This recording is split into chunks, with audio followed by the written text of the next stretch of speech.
On day 1, I spawned into the treacherous wooded badlands as a tiger snake. Whoa, this has got to be one of the weirdest creatures I've ever seen. Shame that I've only got 10 hearts though. I started slithering around, trying to figure out what exactly it meant to be a tiger snake. But my exploration was interrupted by the sound of someone hacking down trees. Uh-oh, they sound strong. Boom! A huge bandit warlord burst from the tree line. He was so scary, and he didn't look like he was here to wish me a good morning. Oi, what do you think you're doing, mate? I'm not sure I was doing anything. I'm Zozo. I just got here. Do my eyes deceive me? Are you some kind of snake tiger? Technically a tiger snake, but pretty much. That's not fair. Combining a tiger and a snake? That's OP, mate. I can't let that stand. So me and my oogly boogly boys are gonna have to chop you into pieces. You'll have to catch me first. I slithered away as fast as I could, which, lucky for me, was actually really fast. I managed to outrun the bandit warlord by weaving through the badlands, but he wasn't the only one after me. I saw barbarians running behind me, trying to catch me. They were fast, but I was still faster. If those guys caught me, I knew I'd be doomed. In the end, I was able to get away by the scales of my teeth and hid. I'd figured out why the bandit warlord and his oogly boogly barbarians wanted to kill me in the morning. On day 2, I started to further explore the wooded badlands. So a gang of really scary dudes are after me, and I don't really understand why. I've got to think my way out of this, but it's hard to think when hunger is nearing. I slithered around until I found a nice apple tree, which I used my tiger snake strength to knock down, collecting all the wood and yummy apples. Love the apples, love the crunch. But what am I gonna do with all this wood? That's when I had a brilliant idea. I'd use that wood to make myself a wooden pickaxe and start mining myself some stone. With that, I made myself a stone pickaxe and a stone sword. And I couldn't have had better timing, because a barbarian suddenly appeared. Yeah, there you are. We've been looking all over for you. If I'm the one to destroy you, the bandit warlord will promote me to second in command. I'll be way better than that jerk, the brigand. Sorry to rain on your career aspirations, barbarian, but I'm not gonna let myself be a step on anyone's ladder. I attacked him with my stone sword, slashing away. It was a tough fight, but before I knew it, I defeated my first enemy. Maybe the bandit warlord was right. I might be a little OP. I spent the rest of the day mining more stone and building myself a basic house with one room and a bed, so I could finally get some rest. On day 3, I decided to go exploring, seeing if I could find some more materials in other biomes. That's why I slithered into the beautiful cherry blossom forest. Wow, this place is gorgeous. I kind of regret not starting to build my base here, but I soon found there was a good reason why I shouldn't have made my base there. It was home of the bloodthirsty brigand, one of the bandit warlord's deadliest henchmen. So you're the tiger snake. When the warlord told me about you, I was expecting something much more impressive. Not just a sad little malformed freak. Oh, you're so going down for that, dude! But as much as I wanted to defend my honor, the brigand was just too strong. I couldn't fight him. I could only give up, turn around, and run away to survive. That was so embarrassing. I can't believe I got defeated like that. I still need to get so much stronger. I believe I can help you there, young warrior. Who said that? I turned and saw a majestic desert wolf step out from between the trees. I sense greatness in you, Zozo. I am a guide to those with the potential to be warriors for good and justice. With my training, I believe you can become as strong as you are meant to be and bring an end to the bandit warlord's empire of fear. That sounds like exactly what I need. Come back to my base with me, Desert Wolf. We'll talk more there. From day 4 to day 5, I returned to my base with the Desert Wolf. I decided to build him a house right next to mine, so he could come and talk to me anytime he liked. I find your eagerness to begin your training to be incredibly encouraging, Zozo. Thank you for building me my own room. Of course, Desert Wolf. Just let me know if you need anything. I left the Desert Wolf alone to meditate in his room, but while I was chilling outside, admiring the construction work I'd done, another barbarian came running towards me. Tiger Snake, I will annihilate you in the name of the bandit warlord! But thankfully, he didn't annihilate me. Instead, I pulled out my sword and annihilated him. When he was gone, he dropped a bow and a few arrows that I picked up. Finally, I have a good long-range attack. From day 6 to day 8, I decided to build a little pen for my sheep so that I could collect wool later on. Afterwards, I returned to the wooded Badlands in search of some sheep.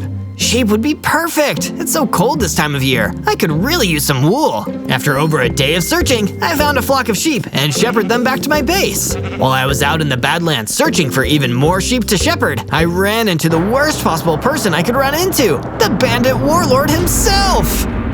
So you must live in the wooded Badlands. Good to know. Though you won't be living here for long, or living at all, cause I'm gonna destroy ya. Not so fast, warlord. I'm armed. Check out my cool new bow! That is certainly a cool bow, Zozo. How does it compare to mine? That's when he pulled out a crossbow and shot out a fully loaded firework, and all I could do was run. And as I was running away, he kept firing explosive bolts at me. This is bad. I need to get out of here. Lucky for me, slithering in a serpentine maneuver came naturally. I was able to escape without getting hit, but I knew that the next time I faced him, I might not have been so lucky. From day 9 to day 10, I returned to my base, feeling beaten and battered by my one-sided battle against the bandit warlord. But when I returned, I saw something incredible, the start of a statue. I couldn't tell what it was meant to be yet, but just looking at it filled me with surprise and awe. Wow, I wonder what it's going to be. What do you think? If you can guess, give me a hint in the comments. I immediately ran over to my friend, the Desert Wolf, to ask how this had happened. I felt as though you needed some inspiration on your grand quest, Zozo. It isn't easy to have the weight of the world bearing down on you. I thought a monument to a certain phrase would help you see straight. Thank you so much, Desert Wolf. I feel so lucky to have you on my team. The statue isn't the only thing I've done. I made a few base upgrades, a new house complete with a storage room and a training room. They should come in handy along your quest for victory against the bandit warlord. Oh my goodness, that's awesome! I can't even begin to tell you how helpful that'll be. This day just keeps getting better and better. From day 11 to day 12, the Desert Wolf and I were hanging out in the training room. I was working on improving my fighting and slithering skills, while Desert Wolf gave me his sage advice. Villain you are up against is full of insecurity, Zozo. What do you mean by that? He and his band of brutish barbarians rule this land through fear. Nobody is brave enough to stand up to them. But those who rule through fear walk on thin ice. The second people stop fearing them, their rule crumbles. So that's why he's worried about me being OP. If I make it look like he's not so scary anymore, he won't be able to rule over all his bandits. Exactly. This battle is not just one that must be won physically.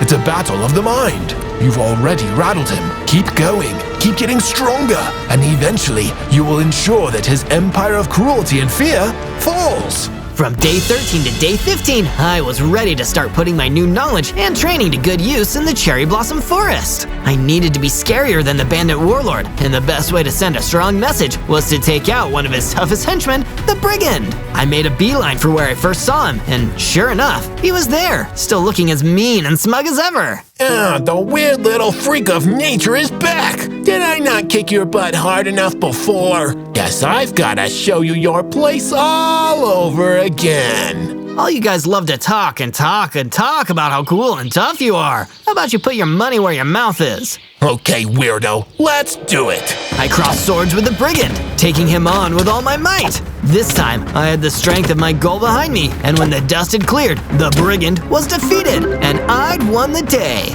I feel like I'm stronger than ever. Wait, what's that weird feeling? I'd gained enough XP to level up. I got bigger, stronger, and suddenly I had 30 hearts. But that wasn't all. I'd gained a new power, the ability to stretch myself and look longer. I bet this could come in handy somehow. From day 16 to day 19, still feeling confident after defeating that evil brigand, I decided it was time to treat myself to an equipment upgrade. That's why I hunted through the wooded Badlands until I found the perfect mining cavern. I bet they'll have some iron down there. I ventured deep down into the mine until I found a rich vein of iron ore that was ripe for mining. I dug it up and collected as much iron ore as I could, then started to leave the cave. But I wasn't alone down there. I saw some freaky old Forsaken blocking the exit. There were a lot of them, and I didn't feel like taking the risk of taking them all out at once. I slithered through them and escaped the cave, heading straight back to my base. There, I used a furnace to smelt the ore into ingots and made myself a brand new iron sword and iron pickaxe. That was a risky trip, but it paid off.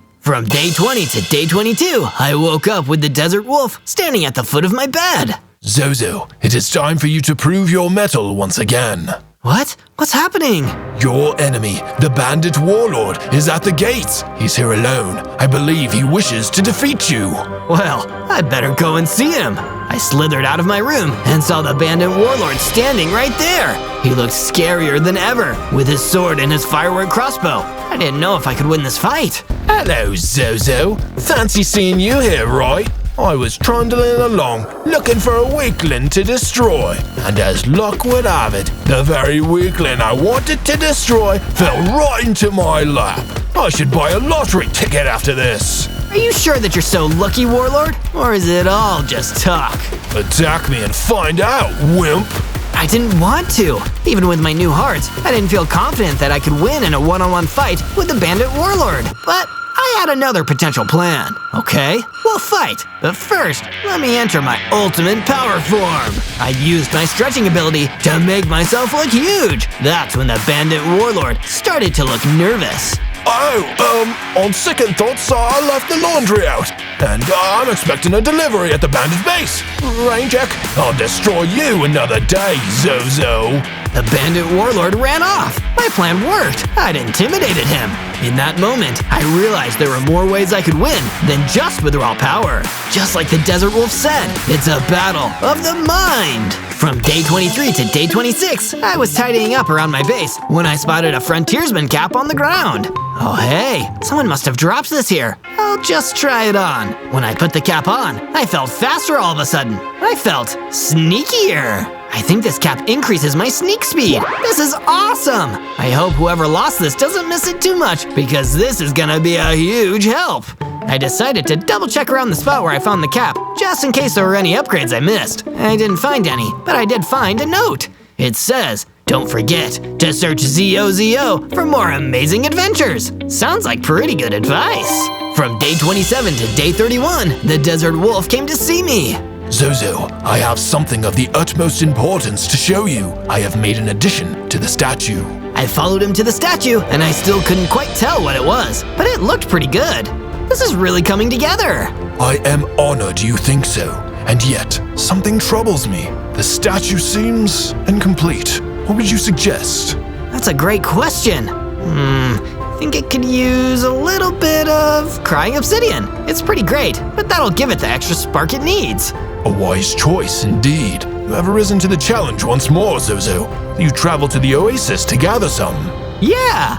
So I ventured out to the oasis. I was just exploring and minding my own business when I encountered one of the oogly boogly barbarians. In the name of the bandit warlord, I'm here to destroy you! I'd prefer it if you didn't. He attacked, but I held my own, and I was able to defeat him. Once the barbarian was taken care of, I was finally able to do what I had came to the oasis to do in the first place, gather some crying obsidian. This will make a great addition to the statue. From day 32 to day 35, I was getting ready to leave the oasis when an anxious-looking serval came scurrying up to me. Hi, sorry, excuse me, hi, are you Zozo, the one who's been beating up bad guys all over the place? Sorry, that was rude, but are you? That's me. What's up? Well, I'm sorry to bother you, but my friend, the desert rabbit, he's in danger. A wraith came through here earlier and kidnapped him, but if you're too busy to help, don't worry about it. I don't want to be a bother. You're not a bother. I'd be happy to help. Let's go and get your friend back. Oh, thank you. The wraith took him to the space nearby. Follow the path and you'll find it. From day 36 to day 39, I followed the serval's directions to the wraith's base. I've seen better. My base is way cooler than this one. I guess crime doesn't pay. Hey, who's the jerk stomping around outside my house and talking smack? The wraith floated through the door to confront me. Me, I'm the jerk. I mean, I'm not a jerk. You are. Kidnapping is wrong. Well, that rabbit shouldn't have gotten in my way. Why don't you just let him go so we can all move on? What kind of fool do you think I am? I'm holding this loser rabbit for ransom. If the serval pays up, I'll let him go. That's not fair. He shouldn't have to pay you to see his friend again. That's it. We're gonna settle this with a battle. I drew my sword and got ready to fight. From day 40 to day 43, I started my battle with the kidnapping wraith. Just let the rabbit go, and we don't have to do this. Never! I'm gonna get rich off of this ransom, and I'm gonna take your head to the bandit warlord and see if he'll pay me for doing him a favor. No, you won't! You're not doing either of those things! It was a difficult fight, but I was finally able to defeat him! He dropped a key, and I unlocked a door in his base, letting the desert rabbit free. Your friend, the serval, sent me. Are you okay? That was pretty scary, but I'm not hurt or anything. Nothing a nap, a meal, and a hug from my best friend can't fix. I led the desert rabbit back to the serval and watched the two best friends have a tearful reunion. You're okay. Oh, I'm so glad. I'm sorry I couldn't pay the ransom. I'd do anything I could to save you. Thank you for your help, Zozo. Thank you. From day 44 to day 49, I took all of the crying obsidian I had gathered and brought it back to my base. When I got there, the desert wolf was waiting patiently for me. Welcome back from your arduous journey, Zozo. I'm glad to see you were successful. I shall take this crying obsidian and incorporate it into the statue at once. While he was working on the statue, I decided to make some improvements to the base too. Why should he be doing all the work? I can also make this place better. Let's see. I bet a new perimeter wall would help. I spent a while constructing a wall around the perimeter of the base to keep invaders out. When I was finished, I took a step back and admired my hard work. This looks great! Time to check in on that statue. When I reached the statue, the desert wolf had finished adding on the crying obsidian. Wow, it's really coming together! I can't wait to find out what it is! From day 50 to day 53, I was hanging out of my base, enjoying the new improvements, when I suddenly heard a commotion coming from outside. I followed the sound and saw a bunch of barbarians run towards my base. Oh no! In the distance, I could see the bandit warlord hanging back while his oogly boogly boys did the dirty work for him. How do you like me now? Not very much, I wager. Huh. Come and face me yourself! Don't just hide back there like a coward! I'm not scared. I just don't feel like walking all the way over there. Yeah, much better to let my oogly boogly boys mess you up instead. He then talked to one of his minions. Say, boss, what should we do with this random wolf here? Oh, let's take him. I haven't had a good hostage in ages, and kidnapping is so much fun. Let's go. Ta-ta, Zozo. I hope you're getting used to losing, cause it's gonna keep happening. One of the barbarians took the desert wolf away. Toodaloo. The bandit warlord disappeared, leaving me with the remaining barbarians. I had no choice but to fight my way through them, so I did. I got my sword and I slashed left and right, knocking down every barbarian until none of those oogly boogly boys were left standing. Whew, that was a tough fight. As I took a second to catch my breath, I felt my hearts increase to 50. I also felt a huge burst of energy. I ran up to a piece of nearby wall and started climbing it. Whoa, I couldn't do that before. From day 54 to day 57, I was feeling excited about my new ability to climb walls. But the excitement didn't last long, since the desert wolf was nowhere to be found. I wish I knew where they took him, or how I can get him back. Before I could figure out a rescue mission though, I needed to fix up my sword. So I did just that. Using an anvil, I quickly repaired my sword. Now, who do I know who has experience with kidnapping and rescuing their friends? Wait a second, I remember someone! To the oasis! I returned to the oasis and tracked down the serval I helped before. Oh, hi, Zozo. Is something wrong? Something's very wrong. My friend was kidnapped, and I don't know what to do next. Oh, geez. Well, you're the hero, not me. I don't know. Who kidnapped them? The bandit warlord did. Oh, no. His oogly boogly boys are so strong and scary. But I do know where they might have taken your friend. I bet they're in the Weeping Mire. But you'll need better gear before you go there. I don't want to be rude, but iron won't cut it when you're on the bandit warlord's turf. I'm sorry.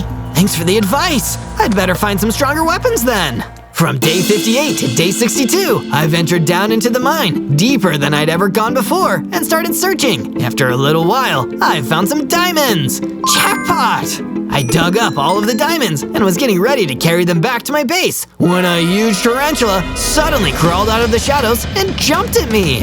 Ah! Get back!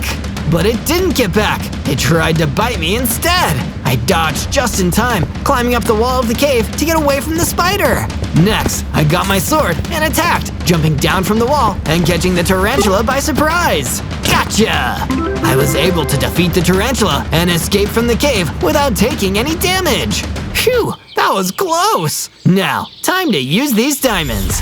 I crafted a diamond pickaxe and a diamond sword. These will be perfect. Time to make a plan. From day 63 to day 66, I took a look at the statue that the desert wolf had been working so hard on. I promise, I'll get you back safe and sound. I will! You'll be able to finish this statue, my friend. I wanted to work on the statue, but it made me too sad to do anything without the desert wolf. I need to be brave so I can rescue him. No time to get discouraged. I have to remember my mission here, and you have to remember to subscribe to the channel for more Zozo stories and awesome videos. With that, there was no more time to sit around and miss the desert wolf. I had to go and get him back. From day 67 to day 70, I traveled to the Weeping Mire in search of the bandit warlord's base. Okay, you creep, where are you hiding, my friend? I used my speedy stealth to sneak around the place, looking for a way in. I spotted an entrance, but it was being guarded by a bunch of barbarians. There are a lot of them, and only one of me.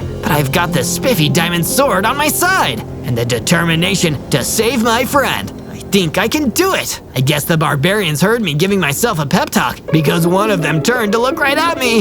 Hey, it's that tiger snake abomination! Get 'em, boys, for the glory of the bandit warlord!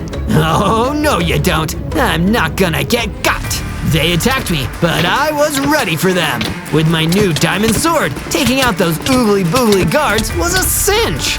Before too long, they were all beaten, and I was ready to head into the dungeon and rescue the desert wolf. From day 71 to day 74, I ran inside the bandit warlord's base. I was ready to keep running until I reached the dungeon and found my friend, but a brigand was blocking my path. Get out of my way. I've got an important mission. No, I crush you. Time to fight. Time to lose. Or maybe it's time for me to win. Ever think about that? The brigand didn't answer. Instead, it attacked me, but it was no match for my diamond sword. I defeated the brigand and continued my journey. As I did, I stumbled upon a chest. Oh, I wonder what's in here. I opened something good. I opened the chest and took a look inside. Whoa, I was right about it being something good. Look at this. It's a full set of diamond armor. I didn't hesitate. I grabbed the armor and put it on. Now no one can stop me from rescuing the desert wolf. I feel so tough and strong and ready to take on whatever threats try to get in my way. The bandit warlord is wrong about a lot of stuff, but he got one thing right. I really am a powerful tiger snake. But unlike him, I use my powers for good. No time to keep making speeches to myself. I've got to get moving. From day 75 to day 78, I finally reached the dungeon where I could see the desert wolf locked in a cage. Are you okay? Did those creeps hurt you? Do not worry about me, Zozo. I am unharmed. I thank you for coming to free me from this cage. I was not meant to be confined like this. Look behind you and find the key. What does that mean? Is it a riddle? No, Zozo, the key to my cell is behind you. Turn around and look.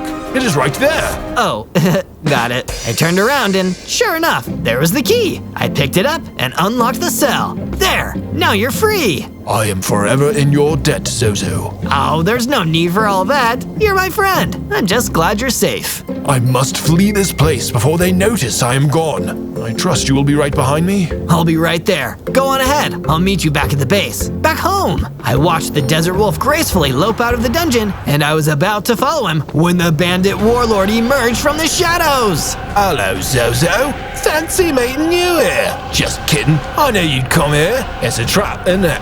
Oh, you saved your little friend. How nice. But who's gonna save you, eh? No one. And you're in my house now, mate. Yeah, maybe you should hire a decorator. Your house is pretty gross. How dare you! My mum decorated this lair, and she has impeccable taste. Just for that, I'll chop you into little bits, I will. Climbed the wall while he was yammering on and was able to surprise him by jumping down onto him, my sword ready. Hey, that's no fair. You kidnapped my friend. Seems pretty fair to me. This time, our strength was better matched. I could actually fight him and do some real damage. And he could tell I could see he was getting shaken up. I was about to attack again when he knocked me back into a wall with a sudden hit. While I was recovering, he ran away, disappearing down the hall. I'm not running away. I just left the oven on and my pies are burning. I'm very brave. I didn't believe him, but I decided to take that moment to get out of there and make my way back to my base. From day 79 to day 84, the bandit warlord paced back and forth in his lair deep in the weeping mire. I can't let myself lose to a tiger snake. What even is that? A reptile? A cat? Can't be both. But somehow, it is. Horrible, just horrible. I have to get stronger, bigger, badder. I know. I have this potion of strength that Mummy gave me for my birthday. I promised to save it for a rainy day. And well, it looks pretty rainy to me. He grabbed the potion of strength and quickly drank the whole thing. Immediately, he began to grow bigger and stronger, letting the potion's power course through him. Oh, just you wait, Zozo. Next time, I won't have to run away. Tend to some burning pies in the oven. Next time, it will be a fight to the death. Your death, not mine. From day 85 to day 89, I made it back to my base. I can't believe that bandit warlord keeps running away from our fights. What a dweeb. I needed to get out of there though, so I could come check on things back here. Desert Wolf, did you make it back? Yes, Zozo, I am here. And I have something wonderful to show you. The statue is finally complete. I hope that it will inspire you to achieve your goals and complete your hero's journey. I walked over to where he had been building the statue, and my jaw dropped. It was a tiger's face. Wow, it's amazing.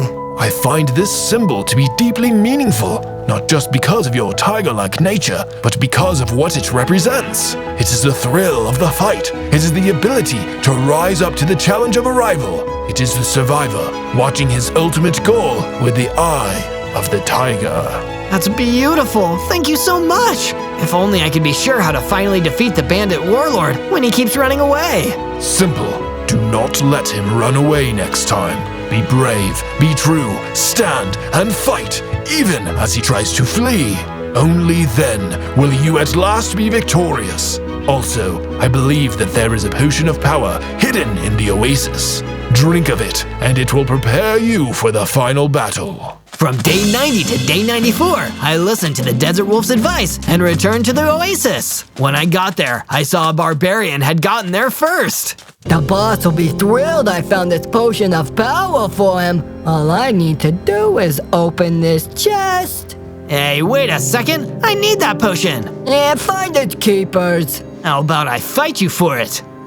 Sure, I could use a good victory. He was pretty confident, but he shouldn't have been. With my diamond sword and my new set of armor, I was much stronger than I had ever been before. I beat you oogly boogly boys without all this new gear and training. It'll be a piece of cake now. I was right, too. It was a quick fight, and like a piece of cake, winning was pretty sweet. With the barbarian out of my way, I opened the chest and found the potion of power inside. Great! I'll hold on to this until I absolutely need it. From day 95 to day 97, I traveled back to my base, feeling more and more confident with each passing day. I'm starting to think I could really do this. The Desert Wolf was right. I'm going to complete my hero's journey and defeat the bandit warlord. I feel like I'm watching him with the eye of the tiger right now. While I was thinking about that, the serval came to visit me. Hi, excuse me, is Zozo home? Sorry to bother you. Hi, I'm here. Not a bother at all. What's up? The serval approached me. Well, I heard you were getting ready for a really big fight, and I found something I thought might help you. Not that you need any help. I'm sure you're very capable, totally on your own. But I thought you should have this, in case you want it. If you do... He handed me a full set of netherite armor. This is the most amazing armor I've ever seen. Thank you so much. What an incredible gift. You're sure? You really like it? I kept the receipt. You can totally exchange it if you want to. Oh, it's perfect. I'll wear this when I head into battle. With it on, I'll be protected from whatever the bandit warlord throws at me. Good luck, Zozo. Not that you need luck. Geez, I'm sorry. I put my paw in my mouth again. I'm so rude. What I'm trying to say is, I believe in you. Message received, my friend. Message received. On day 98, I spent my time preparing for my final confrontation with the bandit warlord. I tried on my new netherite armor, practiced with my sword and bow, climbed walls, and practiced being quick and stealthy, just like a tiger in the wild. I'm feeling really prepared. I think it's now or never, and I'd rather it be now. I've learned a lot about being a tiger snake, and I think the only thing left to do is make sure to search for Zozo videos by typing ZOZO and leave a comment about who you want to see next. And defeat the big bad, of course! On day 99, I said goodbye to the desert wolf, took one more look at the tiger face statue, and traveled back to the bandit warlord's lair in the Weeping Mire. Okay, I was waiting for the right moment, and I think this is it. I grabbed the potion of power and drank it. Immediately, I felt it starting to work. I grew bigger and stronger. My heart's increased to 100. I feel awesome. I feel powerful. I feel like a tiger and snake combined. I shouted with excitement, and a blast of fire came out of my mouth. And I've got fire breath too. What am I waiting for? Let's go. With all the confidence of a big, strong tiger snake, I strode into the base until I finally found the bandit warlord. Hello, Zozo. You might notice I look a tad different. I had a potion, and it's gone and made me big. Wait a minute, you're bigger too. No fair. That's no fair. What's that? Me mum's calling me. I've got to go. No time to fight right now. You're lying. I won't let you run away from another fight with me. You've done too many terrible things. We're finishing this now. Okay, just let me. Ha! I tricked you. Just like that, he rushed at me and attacked. He caught me by surprise, but my new armor protected me from damage and gave me time to blast him with my fire breath. He definitely wasn't expecting that. After the fire breath, he was dazed and confused, and definitely wasn't ready for my next move when I attacked with my sword. You tried to scare me, but you were just a bully, a cowardly bully. You always were. Well, you're not gonna bully anyone anymore. And with that, I struck a final blow, and the bandit warlord fell! On day 100, I arrived back home at my base, victorious and happy. I did it! I finally did it! Wonderful news! Tell me, how does it feel to be a hero? It feels awesome! And what will your next quest be? I don't know, but right now, I want to kick back and relax with my friends for a little while. Can we do that? We certainly can. Heroics are all well and good, but there is nothing more important than taking the time to rest after a job well done. On day 1, I spawned into the Baobab Savannah as the mighty electric tiger. Well, at least a baby version of an electric tiger. But if I work hard and train, I can live fully up to my electric tiger potential. Oh no, you won't. I looked in front of me and saw a massive, hulking squall golem thundering towards me. He was so much bigger than me, the size difference was terrifying. Listen, mister, I don't want any trouble. I'm Zozo. What's your name? My name's Mike, and I'm here to fight. But why? That doesn't even rhyme. Yes, it does. If I say it rhymes, it rhymes. I'm the strongest creature in the world. Nothing challenges me anymore, and the only way to relieve the boredom is getting into fights with anyone I can. But… No buts, weakling, or I'll kick yours. Here's the deal. I'm gonna give you 100 days. You better use them well, kid, and get as strong as possible. Strong enough to have an interesting fight with me. 'Cause if you don't, I'm gonna find you and pound you until you're nothing more than a little electric tiger stain in the floor. Now run. Mike the Squall Golem didn't have to tell me twice. I turned and ran away as quickly as possible, while Mike just laughed at me. He seemed like my most formidable opponent yet. 100 days. I need to get real strong in that time, or Mike really is gonna destroy me. On day 2, I continued running through the Baobab Savannah, not stopping until I was confident that Mike the Squall Golem was nowhere to be seen. Phew, that was a close one. If he'd attacked me in that state, I would have been a goner. I only have 10 hearts. I wonder if I have any special abilities. Without even realizing I could, I released a blast of electrical energy from my paw. The electricity is eliminated from me and charges up the air around me. That must have been one of my basic electric tiger abilities. Whoa, maybe I'm not as helpless as I thought. Wait, do I see a pear tree there? I should grab one. I grabbed a few pears and ate them. Even if my hunger was full, I just couldn't resist it. Things were looking up already. At least I wasn't gonna be hungry. But my contentment didn't last for long. A scary plant-like whisperer rustled its way towards me. It wasn't as big as Mike, but it was definitely freaky. Oh no, I have a feeling I know who you work for. You feel correctly, Zozo. You really think you can beat Mike? He's the GOAT. Goat? He's a squall golem. No, GOAT is an acronym. He is the greatest of all time. GOAT. And that's why you've got no hope against him. Then why even bother coming after me? I didn't even want to fight. I'm gonna destroy you myself to save Mike his time. As the whisperer approached me, I fired my energy blast, but it didn't even slow him down. All I could do was run away, knowing that even with my energy blast, I had no hope of fighting him. I was hiding behind a small clutch of trees when suddenly a wind caller teleported in front of me. Come with me if you want to live. Sure, let's go. I'll follow you. Wow, people normally have questions. Let's go. The wind caller ran off, and I followed him without question, happy to finally have someone on my side. On day 3, I continued following the wind caller deeper into the baobab savanna. He seemed to have confidence and power. It definitely made me feel safer around him. I've been waiting for you to arrive, Zozo. You have no idea how many people have anticipated this special day. Special? This doesn't feel that special, aside from you saving my life from all the weird creeps who have been trying to attack me.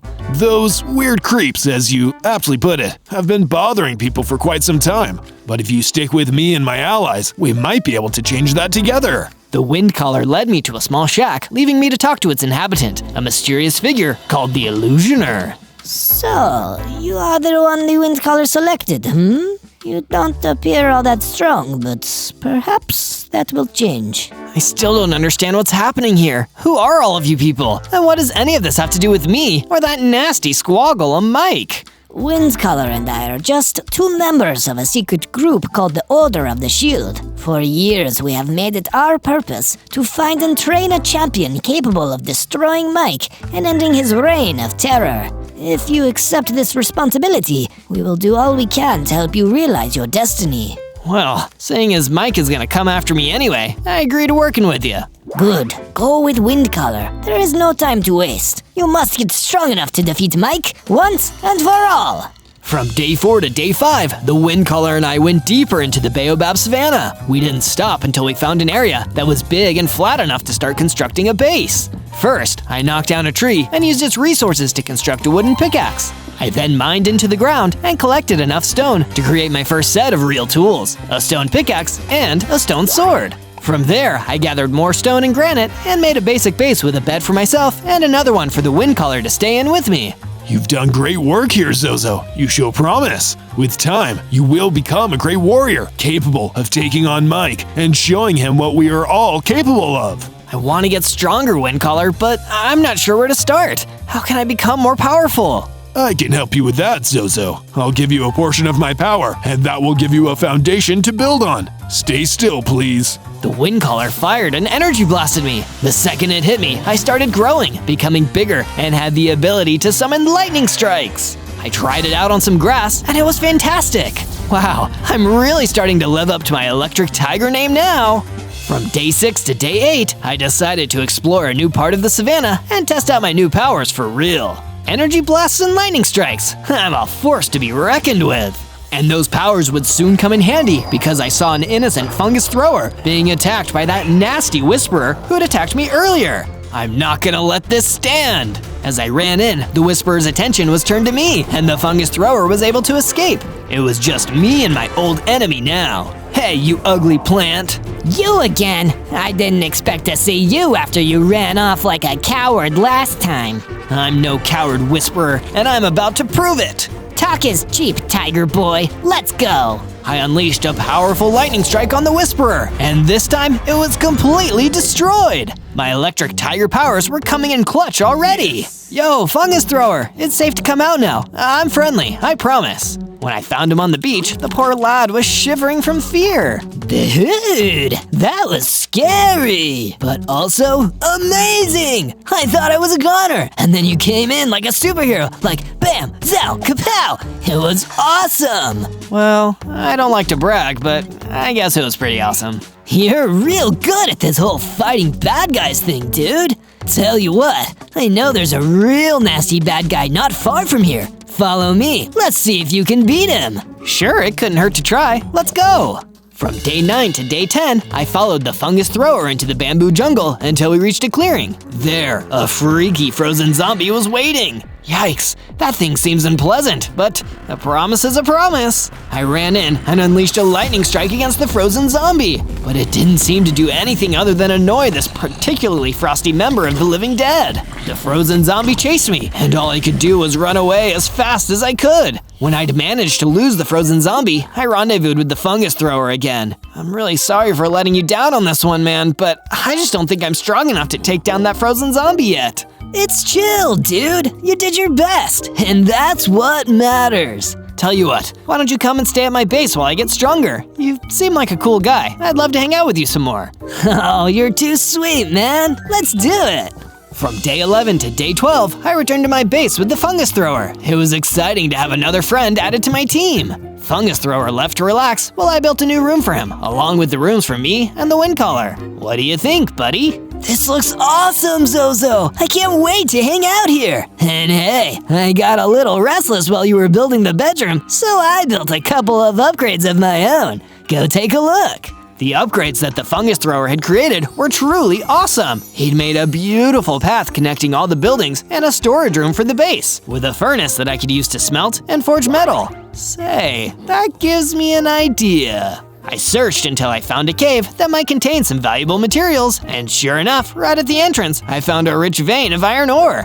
I mined and collected a bunch of it before going back to my base. Once I was there, I used my furnace to smelt the ore into ingots. Then I made a full set of iron tools. I still had a little left over, so I used that to make an iron helmet and a chest plate. This looks awesome! So I've got shelter and weaponry covered. Now, I need to make sure my food sources are sustainable too. I built a small chicken farm on my base and herded a few chickens inside, so I'd never run out of eggs or yummy chicken. From day 13 to day 15, I spoke to my mentor, the wind caller, and asked him if he knew any other ways I could train and get stronger. A very good question, Zozo. To become a better fighter, you need to fight and hone your battle tactics. I've heard reports of another one of those sinister whisperers wandering around the bamboo jungle. Go out there and defeat it to grow your strength. Because everything Windcaller had said so far hadn't led me astray, I followed his advice and went out to the bamboo jungle again. I searched until I found the whisperer that Windcaller had told me about. I will destroy you in the name of Mike. Not if I destroy you first, Whisperer. With my new iron sword, it wasn't hard to battle the Whisperer into submission. When the Whisperer was destroyed, it dropped a potion of strength onto the ground. Perfect timing. I was starting to feel super thirsty. I picked up the potion of strength and drank it, and I felt the change immediately. I started to get bigger, stronger, and my hearts grew to 30. The Windcaller was right. Fighting that Whisperer did make me stronger.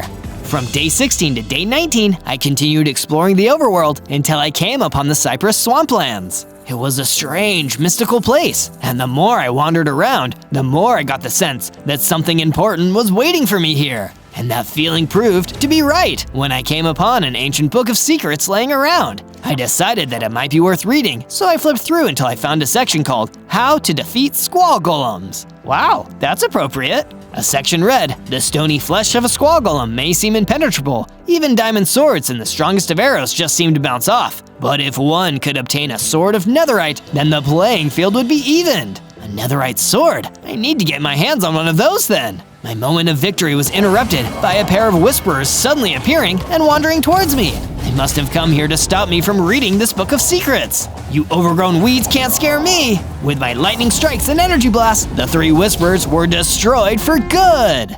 From day 20 to day 22, knowing that I needed a netherite sword to truly defeat Mike the Squall Golem, I went back to the mining cave looking for more material. Sadly, I couldn't find any diamonds or netherite down there, just more iron ore. I mined a bunch of it and went back to my base where I smelted it into ingots and made myself the rest of my iron armor. If you can't invest in your attacks, you might as well invest in your defense. My recent increase in strength reminded me of an old unsettled score. I needed to defeat the frozen zombie for my friend the fungus thrower. Time to send that zombie to its eternal resting place. I returned to the bamboo jungle and hunted down the frozen zombie that had given me trouble all those days ago. With my iron sword, I was able to defeat the nasty undead once and for all. It probably won't be long before I'm strong enough to take on Mike and win. I wouldn't be so sure, weakling. I turned and saw Mike himself was standing right behind me. I wanted to run, but this time I stood my ground. I'm not scared of you anymore, Mike. I know the secret. I just need to get my hands on a netherite sword. I'm a champion of the Order of the Shield. What's so funny? You think you're the first champion? You think you're the only one who knows about netherite swords? I've destroyed 100 foolish champions like you, and you'll make it 101. Mike punched me, taking off a frightening number of hearts. All I could do was run for my life. I was clearly still not strong enough to face him yet. From day 23 to day 26, I went back to my base and informed the fungus thrower that I defeated the frozen zombie of the bamboo forest. Way to go, Zozo! You've no doubt achieved a whole new level of strength from that battle. And I plan to get even stronger now that I was able to fulfill my promise to you. Oh yeah, buddy, I know you can. I knew that I needed stronger materials in my inventory if I really wanted to work my way up to that netherite sword, so I went digging for more iron in my mining cave. While there were still no diamonds to be found, the iron ore was plentiful. I helped myself to as much of the iron as I could carry and smelted a bunch of it down into some more ingots. I made a temporary smelting location to smelt the iron while I mined. I already had a set of iron tools and armor, so out of all the iron, I made an anvil so we can repair our gear when it loses durability. My pickaxe can be the first candidate to get repaired. Once I was done mining, I went above ground to my base where Windcaller was waiting for me. Zozo, I've given the base a new addition that will be sure to keep you safe while you build up your strength. That sure is nice of you. Consider it my thanks for all the hard work you've put in so far. I went to see what the Windcaller had added to the base and found a well-constructed security bunker to hide in case of invasion. This looks like it will come in handy. From day 27 to day 31, I was far away from the base, exploring the cypress swamplands when I had first learned about the existence of netherite swords. If I remember my last visit correctly, I also defeated a couple of whisperers while I was here. The whole area looked totally peaceful now, without any of Mike's minions to be seen. As I was taking in the pleasant vibes, I was approached by a kindly Fletcher, who seemed rather happy that the swamplands were free of baddies. Wowee zowie! You must be Zozo the Electric Tiger. I heard you took down those whisperers some days ago. That's me. I'm the toughest and only electric tiger around. That's wicked awesome. It's good to know that there are people out there looking for strength who are also nice and willing to stand up for the weak. I will do my best to help those in need. I heard there were some other whisperers skulking around and looking to challenge you. They must really want to stand up for that Mike guy. I can take them. Do you know where they are? Not right now, but they'd probably hunt me down and try to beat me up if they knew I told you that. Then they'd be right here in the swamp again. I know. What if you stayed at my base for a while, at least until I have my match with Mike? That way, I can protect you. The Fletcher agreed, and together we went back to my base where I added a base extension. I made a small outdoors library with a few couches to have a nice cozy place to relax. The books that I put on the shelves would teach me strategies and techniques for winning battles. Because knowledge is power. Later, I was approached by Windcaller, who had some bad news. Zozo, we have to come with you again. Mike's minions have discovered the Order of the Shield and are attacking its members. We need to check on the Illusioner before he could be next. Oh no, that sounds serious. Let's go! From day 32 to day 35, Windcaller and I crossed the Baobab Savannah to reach the Illusioner's shack. When we found the place, it was too late. The shack was under attack by a Whisperer, and the Illusioner was desperately fighting for his life. You Order of the Shield fools can't win. Mike makes right. The saying is might makes right. What you said is just silly. You're calling us silly? Just for that, you're going to die. The Whisperer destroyed the Illusioner right before our eyes! You monsters! Talk about pathetic. Is this all the Order of the Shield is made of? You're dead wrong. I'm Zozo, the Electric Tiger. I am the champion, and I'll show you how strong I am. I called down a lightning strike, getting the Whisperer's attention and dealing a bunch of damage in the process. With a few swings of my iron sword, I made that Whisperer pay for what it did to the Illusioner. More Whisperers emerged from the edges. I was so angry, I didn't even need to use my energy blasts to bring the pain and take them all down. When the battle was over, Windcaller and I planned what our next move would be. We need to be on the lookout for any other mobs that are working for Mike. Curse him! We were too late to save the Illusioner from his rampage! We'll keep an eye out for the other surviving members of the Order of the Shield, and once we're together, we'll help you become the strongest champion you can be. From day 36 to day 39, I returned to the bamboo jungle so I could practice all my most powerful fighting moves in a safe place where none of my friends would get hurt. I was tossing around energy blast when I blasted away some bamboo and found an iron golem hiding nearby. Whoa, easy with those blasts. You could knock somebody out with those. My apologies, I didn't know you were here. Sometimes I don't know my own strength. Oh, no, it's okay. I actually have been searching for someone strong enough to defeat the ruthless roaming Ravager. If it's a worthy opponent that gives me a chance to test my skills, then I'm 100% game. Where is this Ravager anyway? I'll show the way, oh mighty electric tiger. I was brought to another part of the bamboo forest where the ruthless roaming Ravager was running around. It was my time to bring that bad boy down. I fired some energy blasts from my paws, and the Ravager responded by jumping over to me and making a few attacks. I countered with my iron sword. The battle raged on for a while, but I knew from the start I would come out on top. And I was right! I returned to the Iron Golem to tell him that I had successfully defeated that rascally Ravager. Ha, you really are one tough tiger. That's for sure.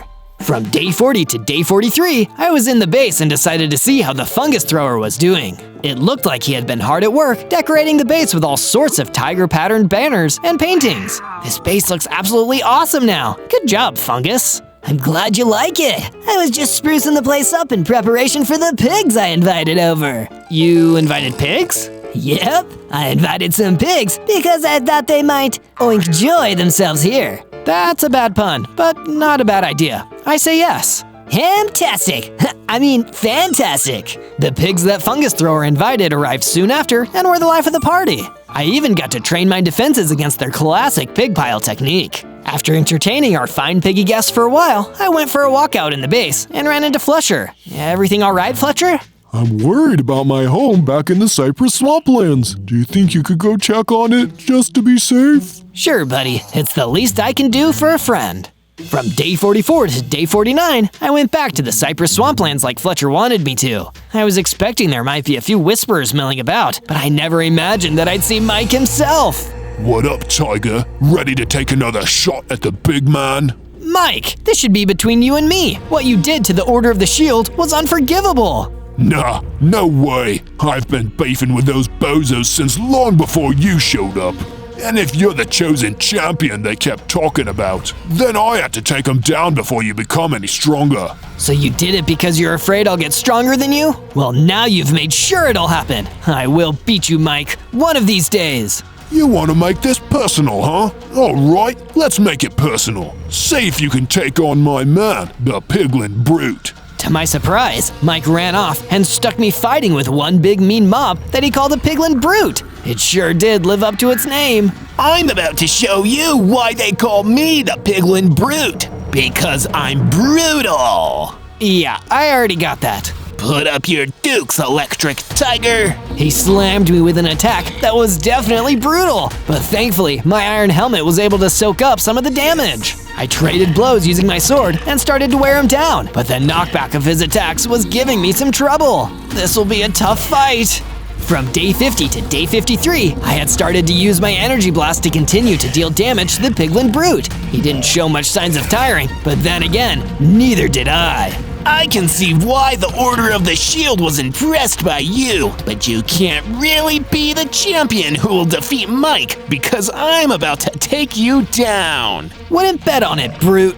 I launched a couple of strikes at the Brute, then I hit him with my sword and knocked him off balance so I could defeat him with some classic Electric Tiger Energy Blast. Bye-bye, Brute. You were my biggest and meanest opponent yet, but I've won this round. The Piglin Brute disappeared, and I soon found an item that he dropped. It was a map leading to Mike's fight club. This is quite a discovery. I didn't know whether Mike expected me to find this or not, but either way, this meant that I could go to his base whenever I wanted. From day 54 to day 57, I cleared the Cypress Swamplands of all remaining hostile mobs so that Fletcher wouldn't have to worry anymore. The last one in the area was especially tough, a Vindicator who could take a lot of hits from my iron sword. I really had to stay on my guard the whole fight, relying on my new combat strategies that I'd been practicing. Sure enough, I was able to win with plenty of hearts to spare. The Vindicator even dropped a netherite ingot, which was the first step to the netherite sword that I'd need to defeat Mike. I quickly returned to the base to tell Fletcher the good news. So, The swamplands are safe? They sure are. You mean that you found a netherite ingot just like that? I sure did. That's some kind of coincidence, huh?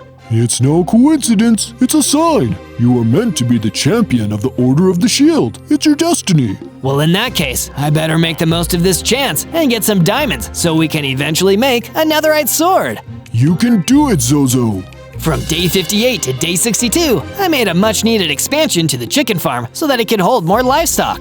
It was just in time, too, because I was able to round up more chickens for food. An electric tiger's gotta eat to keep his energy up, and delicious chicken tenders are what's on the menu. Next, I delved down to the mining cave to have another look for the diamonds I would need to craft a diamond sword. I had to explore pretty deep, but soon enough, I managed to get my pickaxe into some diamonds. There's many diamonds here. I might believe in destiny after all. I mined for a while and found more than enough diamonds to make the diamond sword, which I planned on using as the foundation for the netherite sword I'd be making later. I used the rest of the diamonds to craft a diamond pickaxe and a full set of diamond armor for myself. Once I was satisfied with the amount of diamonds I had amassed, I returned to the surface of the base and met up with Windcaller. Hey, Windcaller, I've crafted a diamond sword.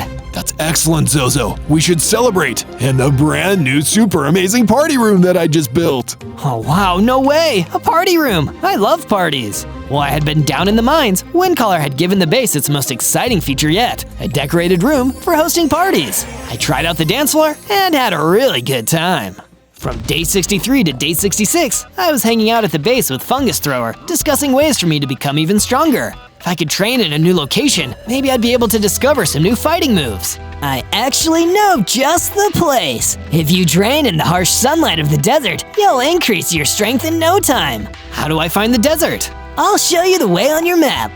The Fungus Thrower marked the desert as a location on the map I received from the fallen piglin brute. It looked like it was on the way to the biome where Mike's Fight Club could be found. I should get used to that path while I'm out there. I went to the desert and felt the sun beating down on me. This would be a good place to train, and I was in the mood for a fight with a scary opponent. Across the dunes, I saw one scary-looking wither skeleton. I moved towards him with my sword drawn, ready for battle. Hey you, wanna fight Zozo the electric tiger? No thank you. I don't want to fight, especially not a tough customer like you. Okay, I can respect that. We won't fight. Did you think just because I'm scary looking that I'd want to fight? You really shouldn't judge people by their outward appearances. Yeah, that was my bad. I'm very sorry about that, friend. Lesson learned. It happens to me a lot, I'm afraid. Just the other day, a Zoglin tried to pick a fight with me. I told him, no, wait for a strong person who wants to fight. Well, if that Zoglin wants a fight, I'll fight him. I came here to train anyway. From day 67 to day 70, the friendly wither skeleton brought me to meet the Zoglin, a dangerous opponent who was also looking for a challenging fight. The Zoglin agreed to fight me one-on-one so we could test each other's strength. Before the fight began, the wither skeleton took me aside so we could have a quick discussion. Are you sure you can win, Zozo? I didn't mean to put you in danger. I think I've got a chance, but thanks for being concerned. No, thank you for fighting this battle for me. That's what a strong person does. Now I'm gonna go kick some Zoglin butt. The fight between myself and the Zoglin was off to an exciting start when the Zoglin charged straight at me. I dodged his powerful tusks and hit with my sword while his back was turned. The Zoglin countered by hitting me with his tusks. I lost a few hearts, but I was still in the fight. I fired some energy blasts and used my signature lightning strike to deliver the last blow, defeating the Zoglin. Zozo, you did it! I am the Electric Tiger Zozo! Remember the name! From day 71 to day 74, I had completely left the desert behind and was traveling through a new biome, the Eroded Badlands. According to the Piglin Brute's map, this was the same biome where the entrance to Mike's Fight Club could be found. The map also says you can find more of my Zozo videos by searching Zo in the YouTube search bar. You should try it out. I followed the directions on the map further into the Eroded Badlands, and I could see Mike's Fight Club in the distance. Just you wait, Mike. I'll fight you one of these days. I heard that, Zozo. Suddenly, Mike was right next to me, and he was looking as strong as ever. You shouldn't have said that, Sparkplug. Now I'm gonna give you a taste of my super special punch, the Mike Spike. Oh no, I forgot that today is one of those days. Mike Spike! He punched me, and my heart started to deplete. Thank goodness I was wearing diamond armor. I drew my diamond sword and swung at him, but the damage it did was really low. You're still weak, kitty cat. No way! Will I need a netherite sword to even stand a chance? I ran away from the fight, retracing my steps through the eroded Badlands. I still wasn't strong enough to beat him.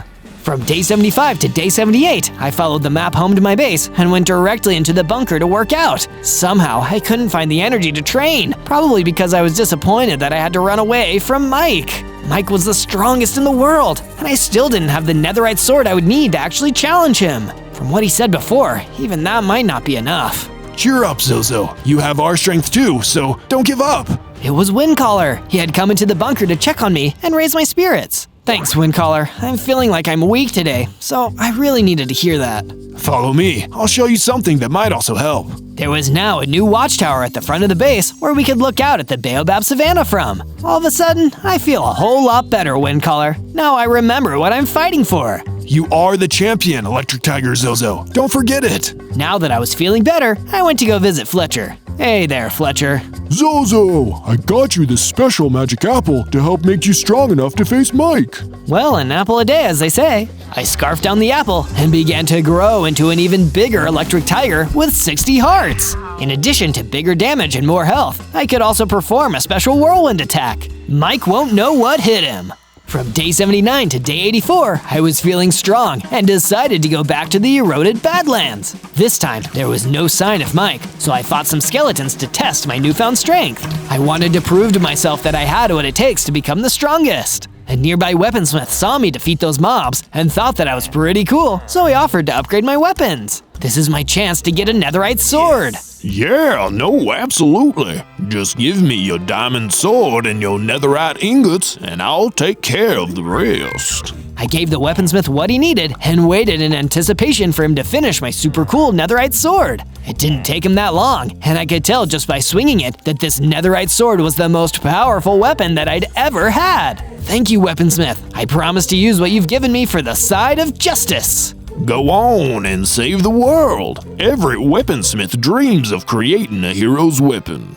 From day 85 to day 89, I returned to the base to show the others that I had obtained the netherite sword and found that it was being attacked by whisperers. So this is where you ran away to, coward? We're gonna make you feel real silly for leaving Mike in the middle of a fight. I battled the whisperers with all my might, testing the edge of my netherite sword. These minions had given me trouble in the past, but now I was so much stronger than them that they were barely a threat. I easily defended the base and prevented any further damage to the structures. Oh man, this guy is actually way too strong. Maybe I should leave this one to Mike. He'll know how to win. Intimidated by my strength, the whisperers stopped fighting. It was now their turn to run away. Serves you right for trying to mess with my friends. You'll have to deal with this electric tiger now. I chased the whisperers through the Baobab Savannah until my base was far away. Never come back! A villager who saw me bravely face off against Mike's henchmen came over to cheer me on. You're the electric tiger, the second strongest being in the world.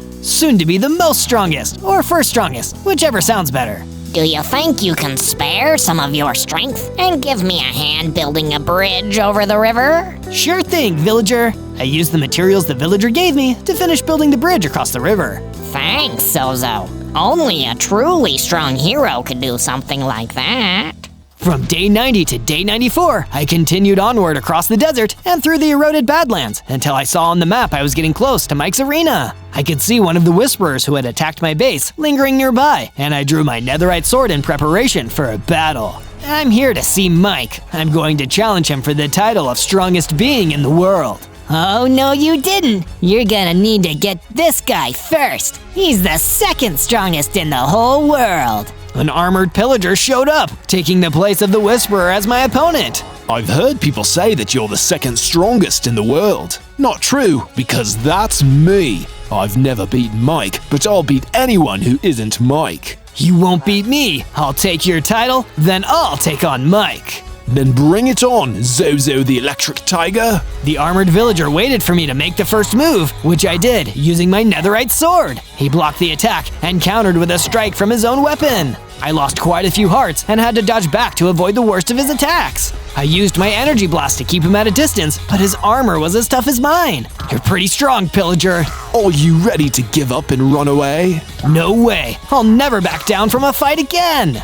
From day 95 to day 97, I continued to battle against the armored pillager, utilizing all my specially trained techniques to try and gain an advantage. Have another lightning strike. I can handle your lightning strikes all the livelong day, Zozo. We'll see about that. I circled around the armored pillager with my whirlwind attack and delivered sword strikes wherever I could. I was still having trouble cracking the second strongest fighter's armor, but I figured I could soften him up for a lightning strike if I just kept attacking. With my whirlwind active, I spun around and unleashed my lightning strike. With that attack, the pillager surrendered. The electric tiger defeated the armored pillager and became the true second strongest in the world. No, I couldn't achieve my dream of becoming the strongest in the world. Why did you want to become the strongest so bad? I'm doing it to protect my friends and myself from Mike. It started that way for me too, but when I realized I would never win, I became his follower. All the people who believed in me before became sad and stopped being my friends, but they went on to form the Order of the Shield. Wait, you were the original champion. No, I was just the guy who tried to be a champion before there was a champion. You've got to be better than me, Zozo. I will, armored pillager. I'll defeat Mike and become the strongest in the world, once and for all. On day 98, I went back to the base to tell everyone that I would soon be facing off against Mike for the ultimate title. I went to visit Windcaller first, who was standing at the top of the watchtower. Thanks to the strength you gave me at the start, I was able to become the champion that you always thought I could be.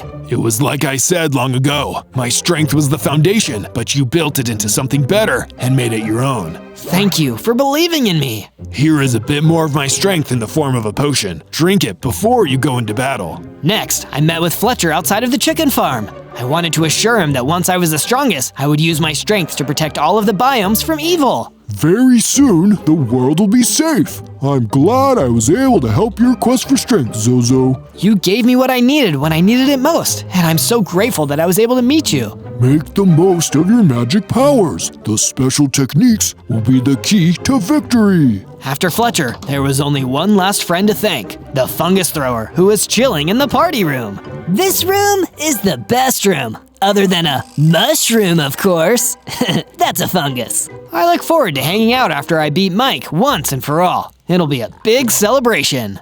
On day 99, I made my way back to the eroded Badlands and saw the first glimpses of Mike's base. I approached, and there were the Whisperers waiting to stand in the way. Move aside, small fry. I'm here for Mike. You guys don't need to be involved. The Whisperers bolted for the hills, and I ran straight into Mike's base.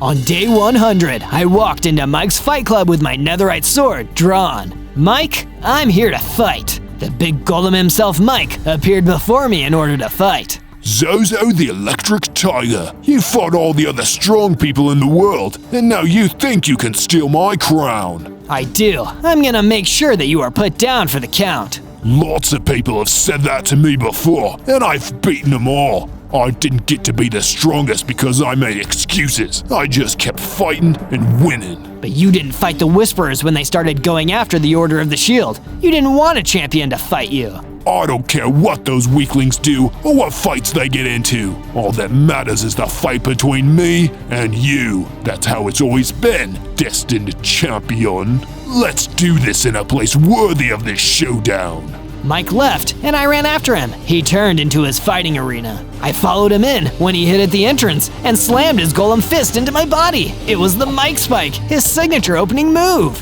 I drew my netherite sword and dealt some real damage to him for the first time. I followed up with a whirlwind and a lightning strike. Mike threw me across the fight club. Then he jumped and slammed onto me, dealing a lot of damage. He tried to attack again, but I hit him with an energy blast. He caught him off guard, and I was able to land a bunch of other energy blasts after. Then I remembered to drink up the strength potion Windcaller gave me. I felt much stronger now. As we stood there, swinging away at each other, hit after hit, I was wearing the golem down. Eventually, one of us fell. Mike actually dropped. Yes, Zozo the Electric Tiger wins! I had completed the 100-day challenge to defeat the strongest being in the world. I had won!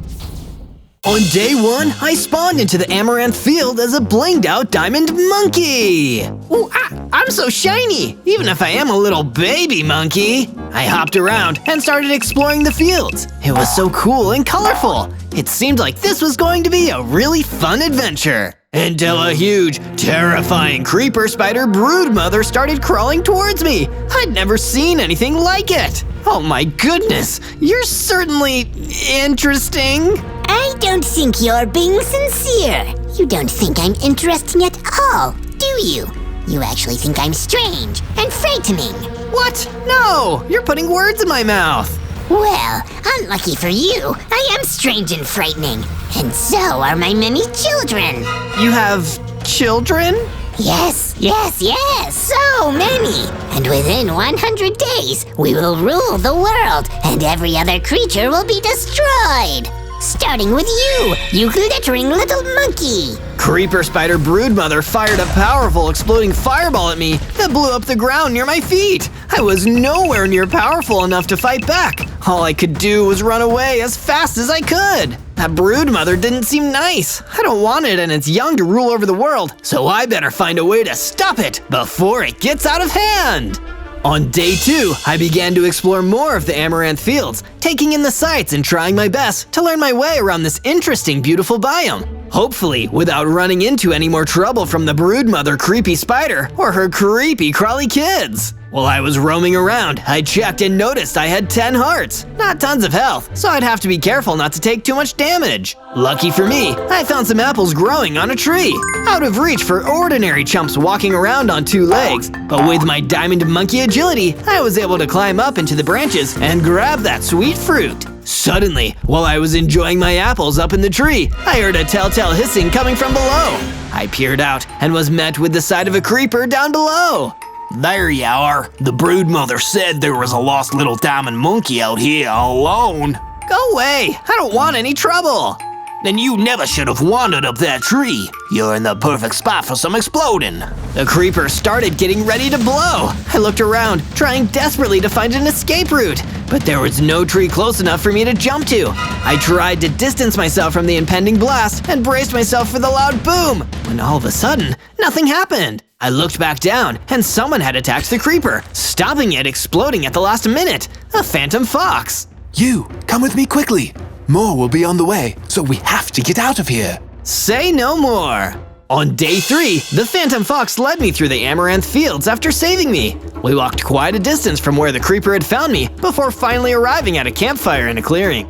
We'll be safe here. Perhaps now we can be acquainted. I am Philo of the Phantom Fox clan. Nice to meet you. My name's Zozo. It's been a while since the Amaranth Fields have played host to a diamond creature. This can only be a good omen though. We will need all the help we can get to defeat the broodmother. Oh yeah, I had a run-in with her. Not a fan, I'll tell you that much. Philo and I were soon joined by another, a wise old wind serpent. He explained more about what was going on. The creatures of the Amaranth Fields used to live in perfect harmony, but the brood mother sought to disrupt all of that and use her spiderlings to control the entire world.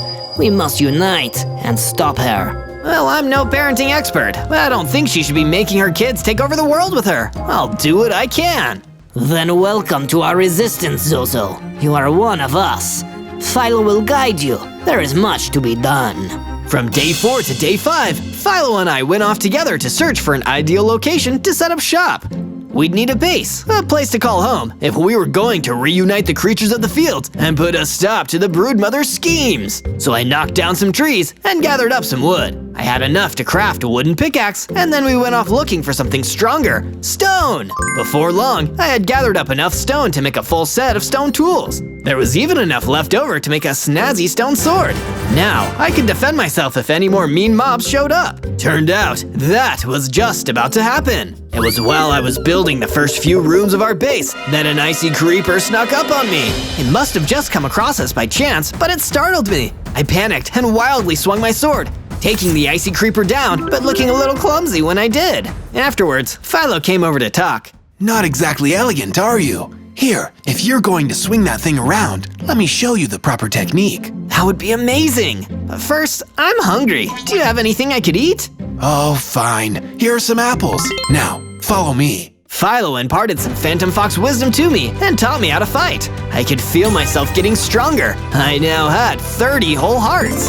Philo even taught me a brand new power too, a freezing ice blast. Ice powers. It makes sense, seeing as I'm so iced out. From day 6 to day 8, Philo sent me off to the Cherry Blossom Forest to gather resources. We needed some wood for the roof of our base, and there were far more trees here than the Amaranth Fields. Plus, he said I'd need to learn my way around the world if I was going to help the other creatures stop the broodmother. But while I was on my travels, chopping down trees and minding my own business, I noticed someone in a spot of trouble nearby. A stranger looked like they were being attacked by a basalt snake. Away with you, beast! Unless you want me to rock the house down!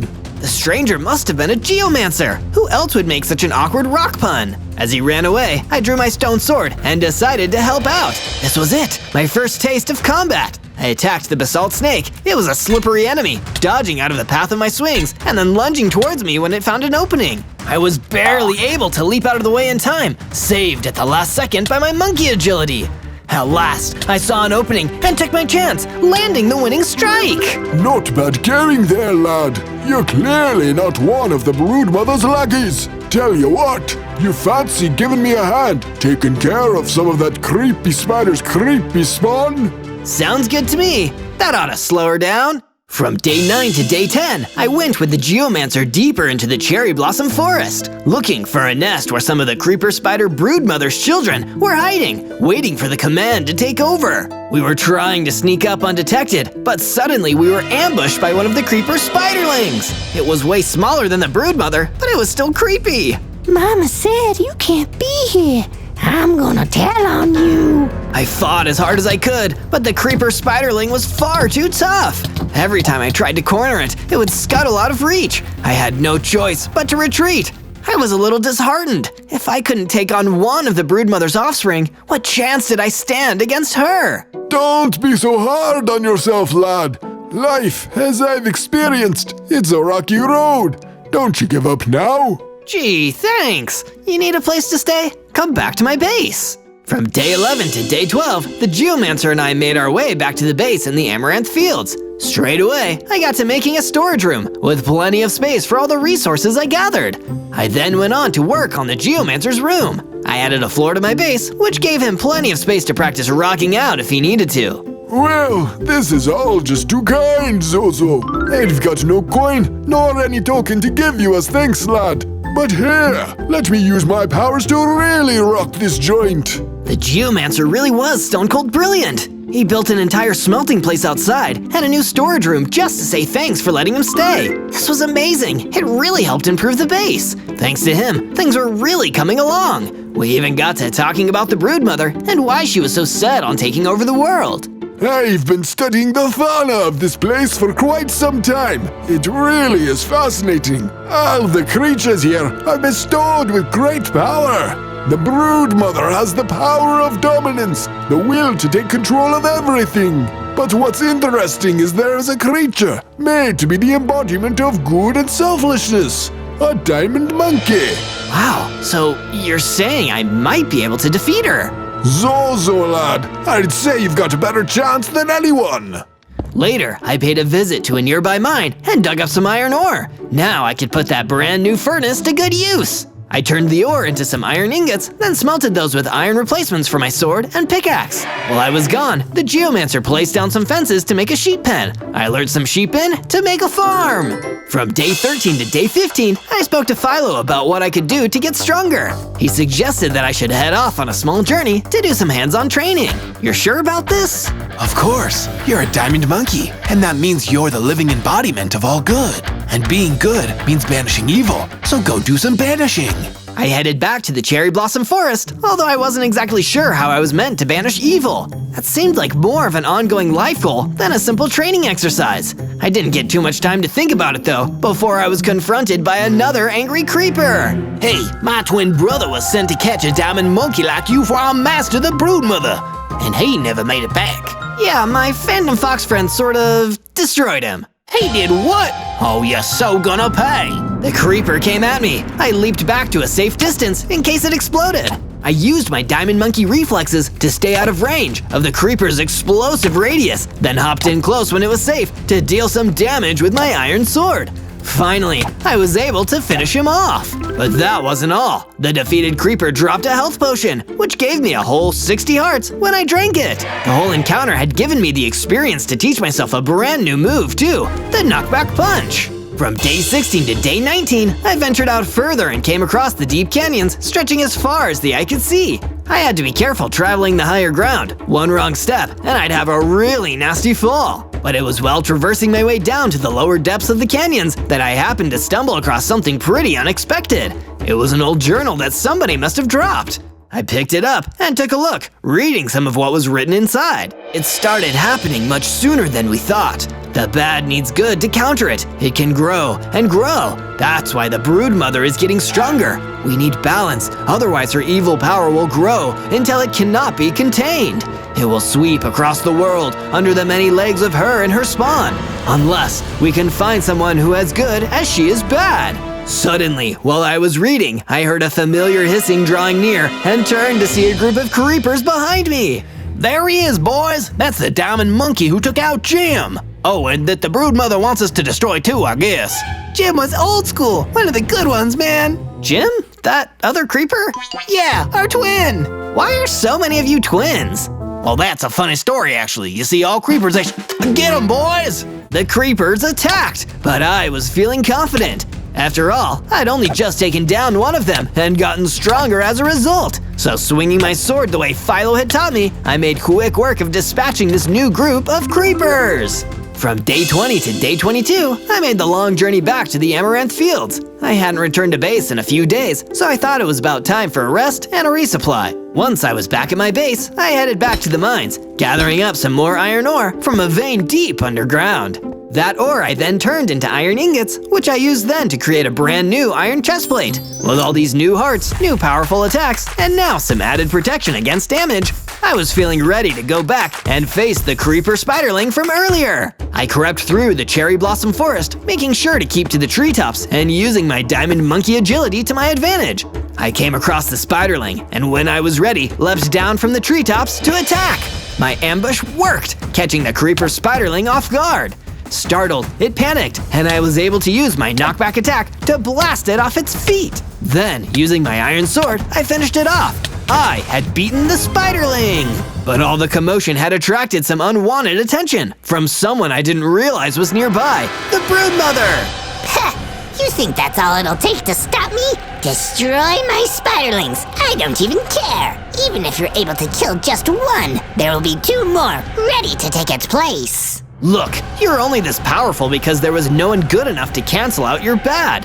But I'm around now, and a diamond monkey is the embodiment of goodness. So why don't we call this a stalemate? You and your creepy kids can call off this world domination plan. Just leave everyone alone, and we'll leave you alone. Oh, but I'm not interested in there being balance. I don't need there to be good. Once my children and I have covered the world, then all that exists, all that is good or bad will be for me to decide.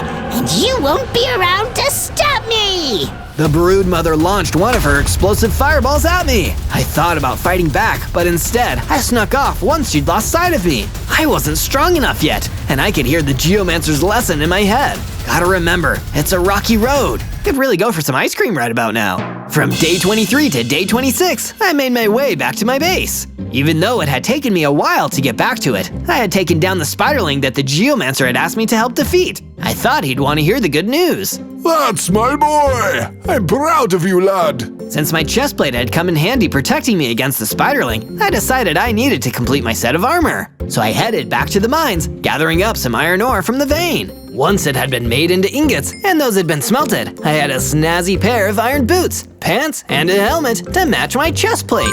I even had enough iron left over to make the rest of the iron tools. Ah, Zozo! I see you've learned the value of a good defense. You could say I had the same idea. Ta-da!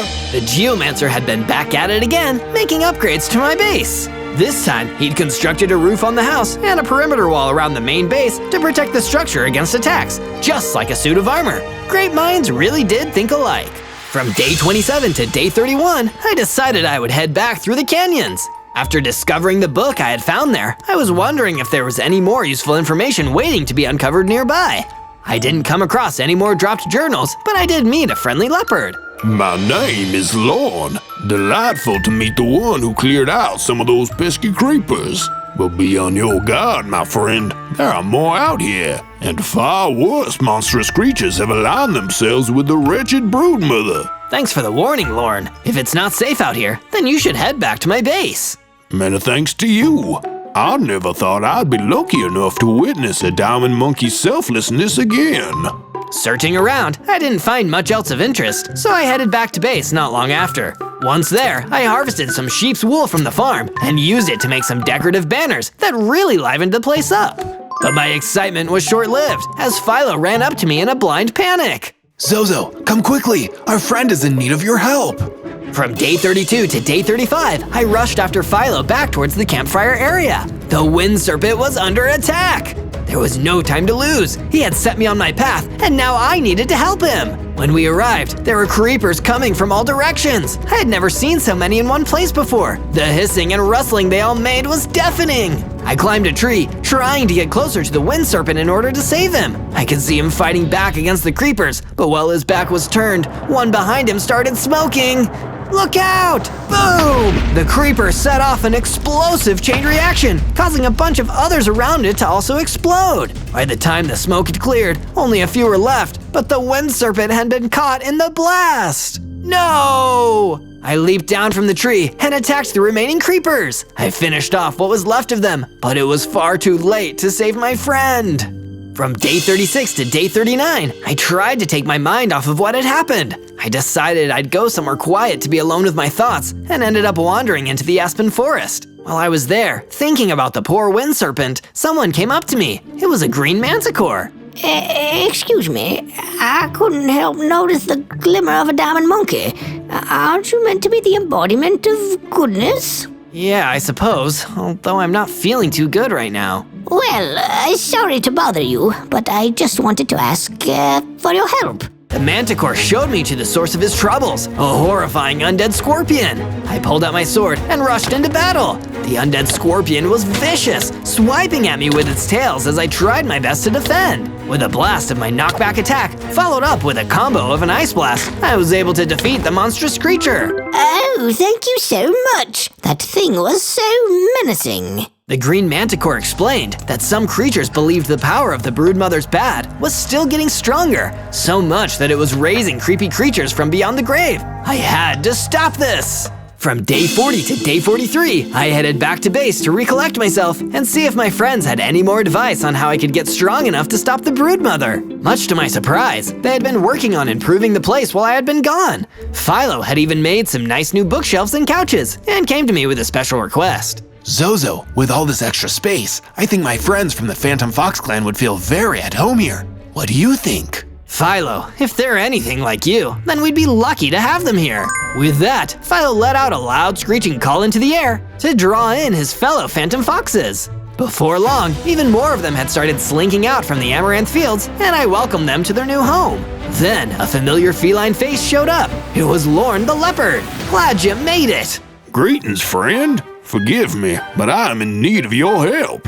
On my way, I was attacked by a nether ogre, a ghastly thing that has allied itself with the broodmother. Her badness has attracted all manner of otherworldly beasts. Say no more, Lorne. You rest up here and heal. I'll take care of that nether ogre. From day 44 to day 49, I started to search for the nether ogre that had harmed my poor leopard friend Lorne. I decided the best place to start looking would be the canyons, since that's where I had last seen Lorne. If there was no sign, then I'd just retrace her steps heading back towards the base. I thought maybe I'd have some luck finding the nether ogre when I felt the ground start to shake. But where I was expecting to see the ogre emerge from, instead, I saw a monster I didn't want to find. It was the broodmother! Ah, there you are. I've been looking all over for you. Get back! How did you even find me? Oh dear, the oh-so-goody-goody diamond monkey doesn't know. Wait, you managed to find me in the aspen forest too. How do you always know where I am? You should really pay more attention. My spiderlings are everywhere. They're very good at hiding, and they tell me everything they see. You're spying on me? Why? Well, I can't have you finding my nest, can I? And you're completely oblivious to where it is. Let's keep it that way. Something snuck up from behind me. The legendary silver skeleton! The broodmother tricked me into an ambush. The mighty silver skeleton took up its weapon and came at me, and I had no choice but to fight back. From day 50 to day 53, I crossed swords with the silver skeleton. I tried my best to spot where the broodmother had got to, but she had scuttled back to the shadows, leaving her undead minion to finish me off. I did my best to parry each of his moves and tried to take a swing at him when I could. But then, I had a thought. If the broodmother's spiderlings were really watching me, then why not make sure she knew exactly what I could do? I froze him to the spot, so he was stuck fast and couldn't move. One more strike with my blade, and he was defeated. I had done it, but frozen pieces weren't the only things that fell to the floor. Among the icy remains of the silver skeleton were some mystical diamonds. I reached out to grab them and instantly had a flashback.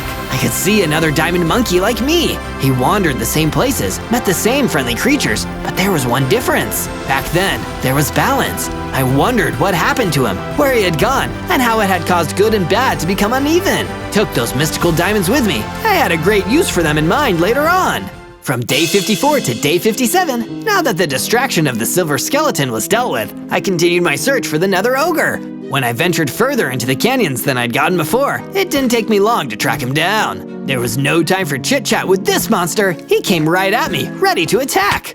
I guess the mobs that the broodmother was teaming up with weren't all the brightest bunch, but they were some of the baddest. The ogre was big and strong. Its heavy fists were like huge boulders. I had to remember to use my smaller size and stature to my advantage, keeping out of the way. But without any tall trees nearby, I couldn't leap up to safety. Eventually though, the nether ogre's angry swings and the frustration at not being able to catch me soon got the better of him. He started to get tired, slowing down. And once he was almost worn out, bam! My kickback punch knocked him right off the mountain. With the nether ogre defeated, I headed back to my base in the Amaranth Fields to tell Lorne the good news. Why, thank you, friend. I'll sleep a little easier knowing that brood is gone. Say, Lorne, did you ever meet another diamond monkey before me? Of course, he was as kind and selfless as you, Zozo, but also wise and noble.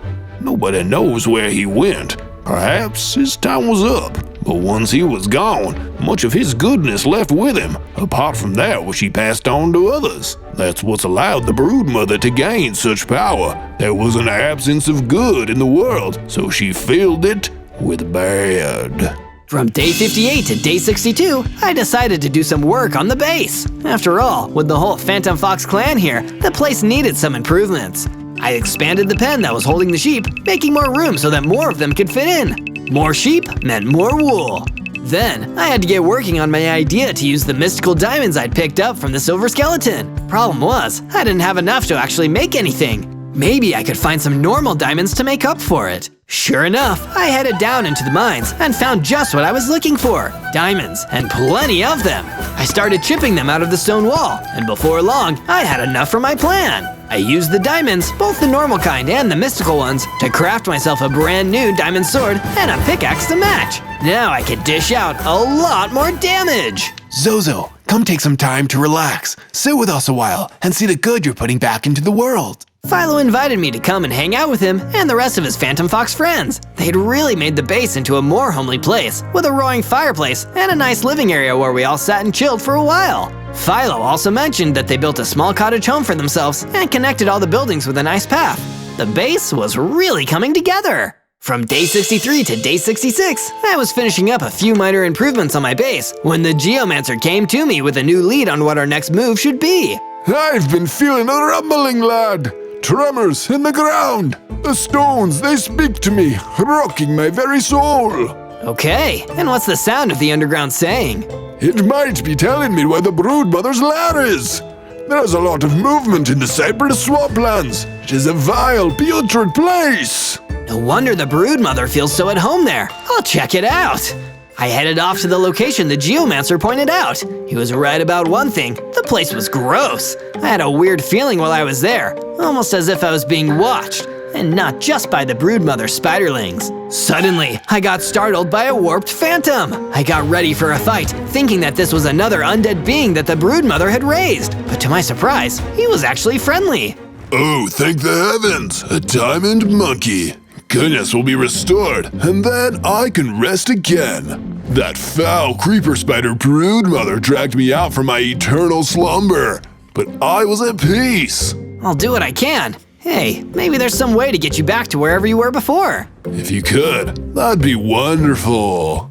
From day 67 to day 70, I traveled across the cypress swamplands with the warped phantom, and we soon came across the source of the trouble. One of the broodmother's minions, a wither spider, had disrupted the phantom's tomb, and it was stopping his spirit from resting. So I leapt into action to give the ghost a hand. I wasn't anticipating such a tough fight, but even with my new mystical diamond sword, the wither spider was standing strong. I made a split-second decision to hit it with an ice blast attack, then strike it again with my mystical diamond sword, finally getting rid of it for good.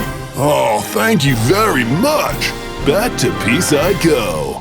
From day 71 to day 74, I continued searching around the cypress swamplands, as creepy and stinky as it was. I was told that the creeper spider broodmother was lurking around here, so I can't give up until I've gathered some valuable intel. I climbed up to the tree canopy and walked until I saw something. Oh, a diamond gorilla! That reminds me, you should search Zozo on YouTube to find tons of awesome Minecraft 100 Days adventures. But things were about to get even more interesting because the creeper spider broodmother herself crawled out of the darkness towards me. Welcome, Zozo, you silly little monkey. If I knew you were coming, I would have made tea. Instead, I'm going to make a fool of you. Look, I don't necessarily think we need to fight. It's all about finding the balance between good and evil. We can find that without needing to fight each other. You want balance, I want domination. And I know exactly how to get it. I've created so many creepers and so many creeper spiderlings. And in the end, if I have enough, them all blowing up at once would destroy the entire overworld. So everyone needs to do what I say, or that's exactly what will happen. That's diabolical! It's effective! You could learn a thing or two from me. Now run, little monkey, run! The creeper spider broodmother fired another exploding fireball, and I ran for my life! From day 75 to day 78, I was sitting around my base, confused and afraid. Just couldn't stop thinking about what the creeper spider broodmother had said to me. Would she really blow up the entire overworld to get what she wants? That's a level of evil I've never even seen before, and I'm not sure any good would ever balance that out. But I was able to calm down with the help of a distraction, a visit from Lorne the Leopard. Zozo, take a look outside. I made a cool watchtower on the base, so we can keep an eye out for any approaching creepers. We'll be extra safe now. I took a look outside and saw that Lorne had done an amazing job on the watchtower. Seeing it made me forget about my doubts for a bit. And then, something even cooler happened when Philo the Phantom Fox approached me. Zozo, I've been discussing with the rest of the Phantom Fox clan, and we've decided to give you one of our most treasured family antiques to use in your fight against the creeper threat. The magical enchanted guitar. Wow, this is amazing! He passed me the guitar, and the second I equipped it and started to play a sick tune, I found my power growing. I reached 100 hearts, became bigger, stronger, and now had a new special ability, firing a powerful green laser. I'd hate to be the creeper spider broodmother now.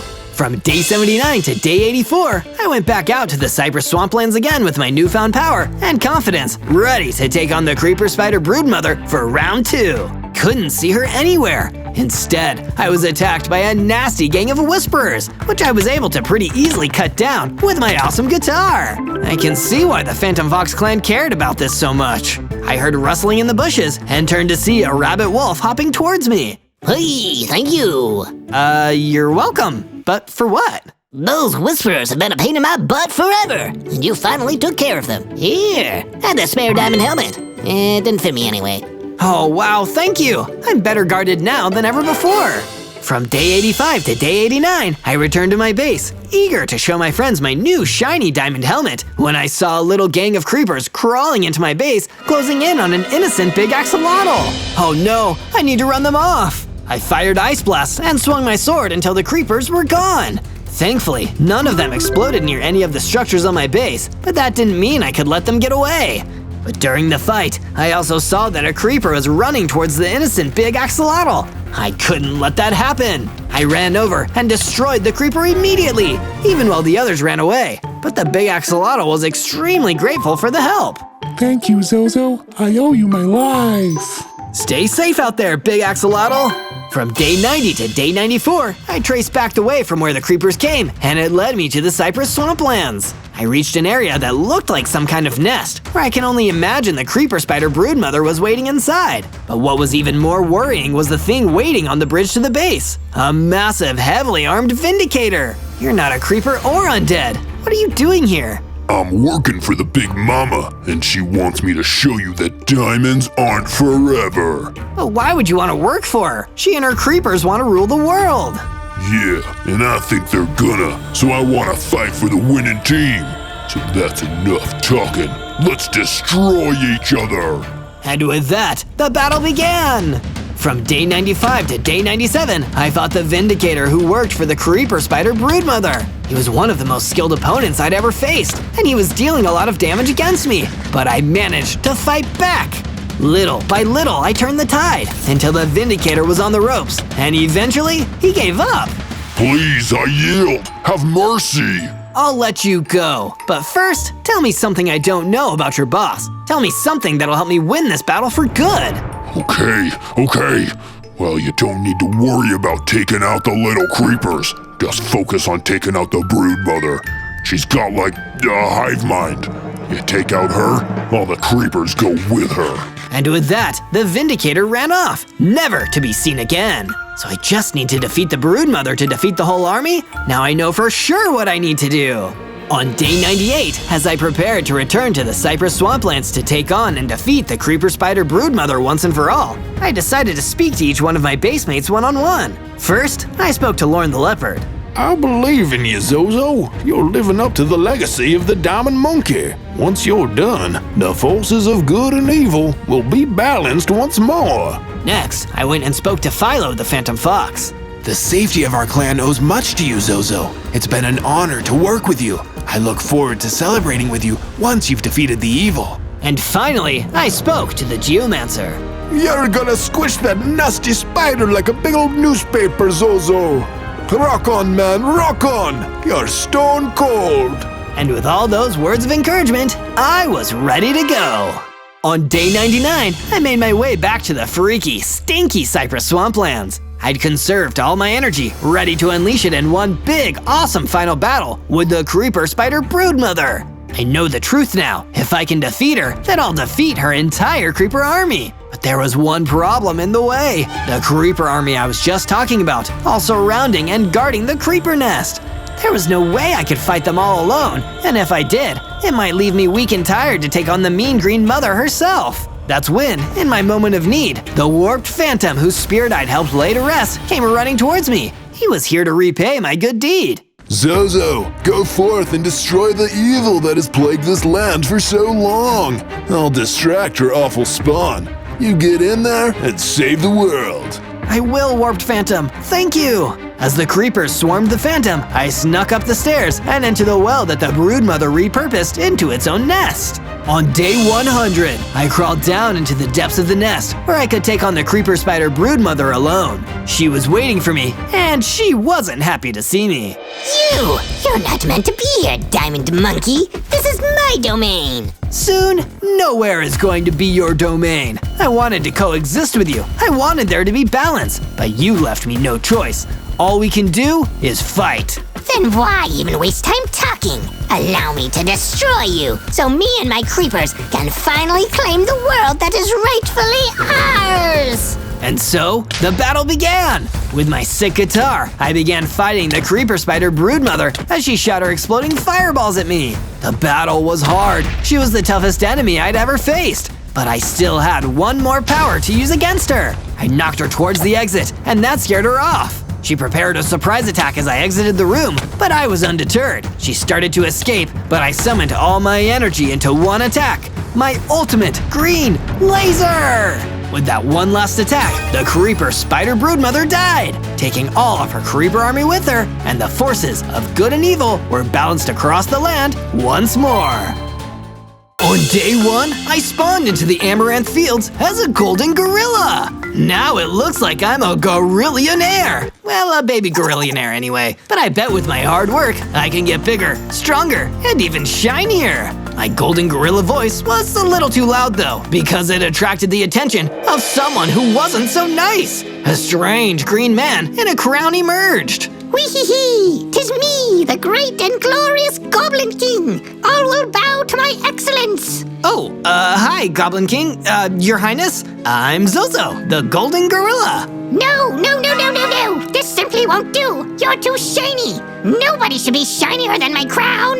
I can't help how shiny I am, Your Highness, and I promise that I didn't mean to offend you. I don't care what you mean! I'm the Goblin King, and what I want, I get! And you're gonna be a lot less shiny once my fully sick boys have beaten you senseless and buried you beneath the earth! Suddenly, some ogres emerged and started stomping towards me. All I could do was run for my life and get out of there, but I could still hear the Goblin King's shrill voice behind me.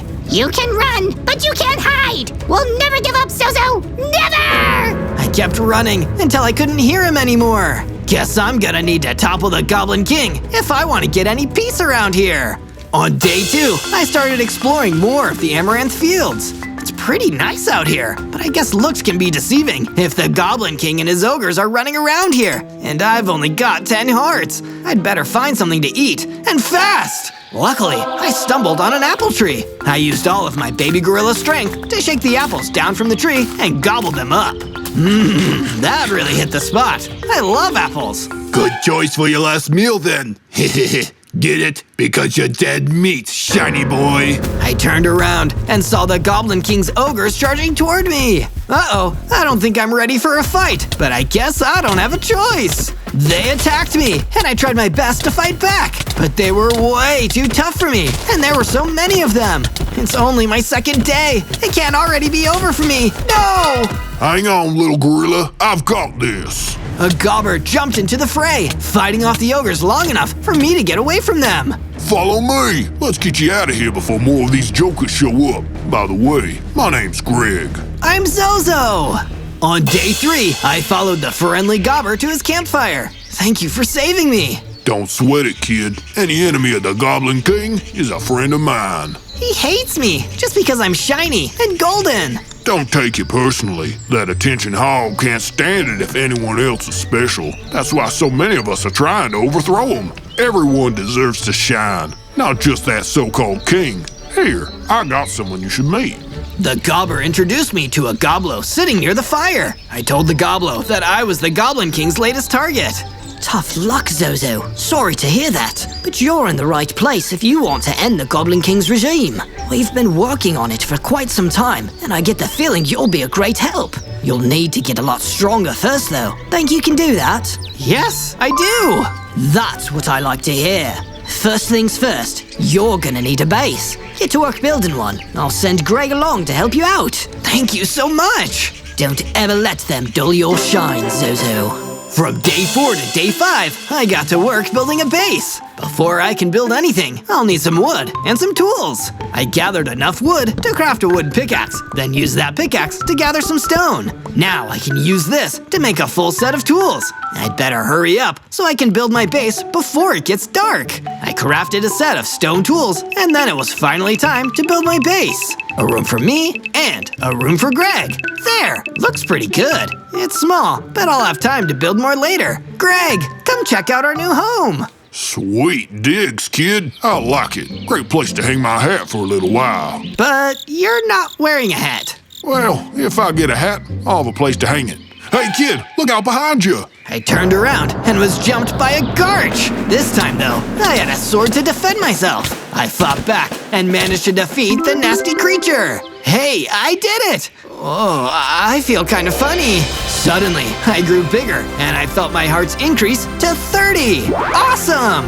I yelled with excitement, and a blast of fire came out of my mouth. Careful with that fire breath, buddy. Don't burn the house down. Sorry.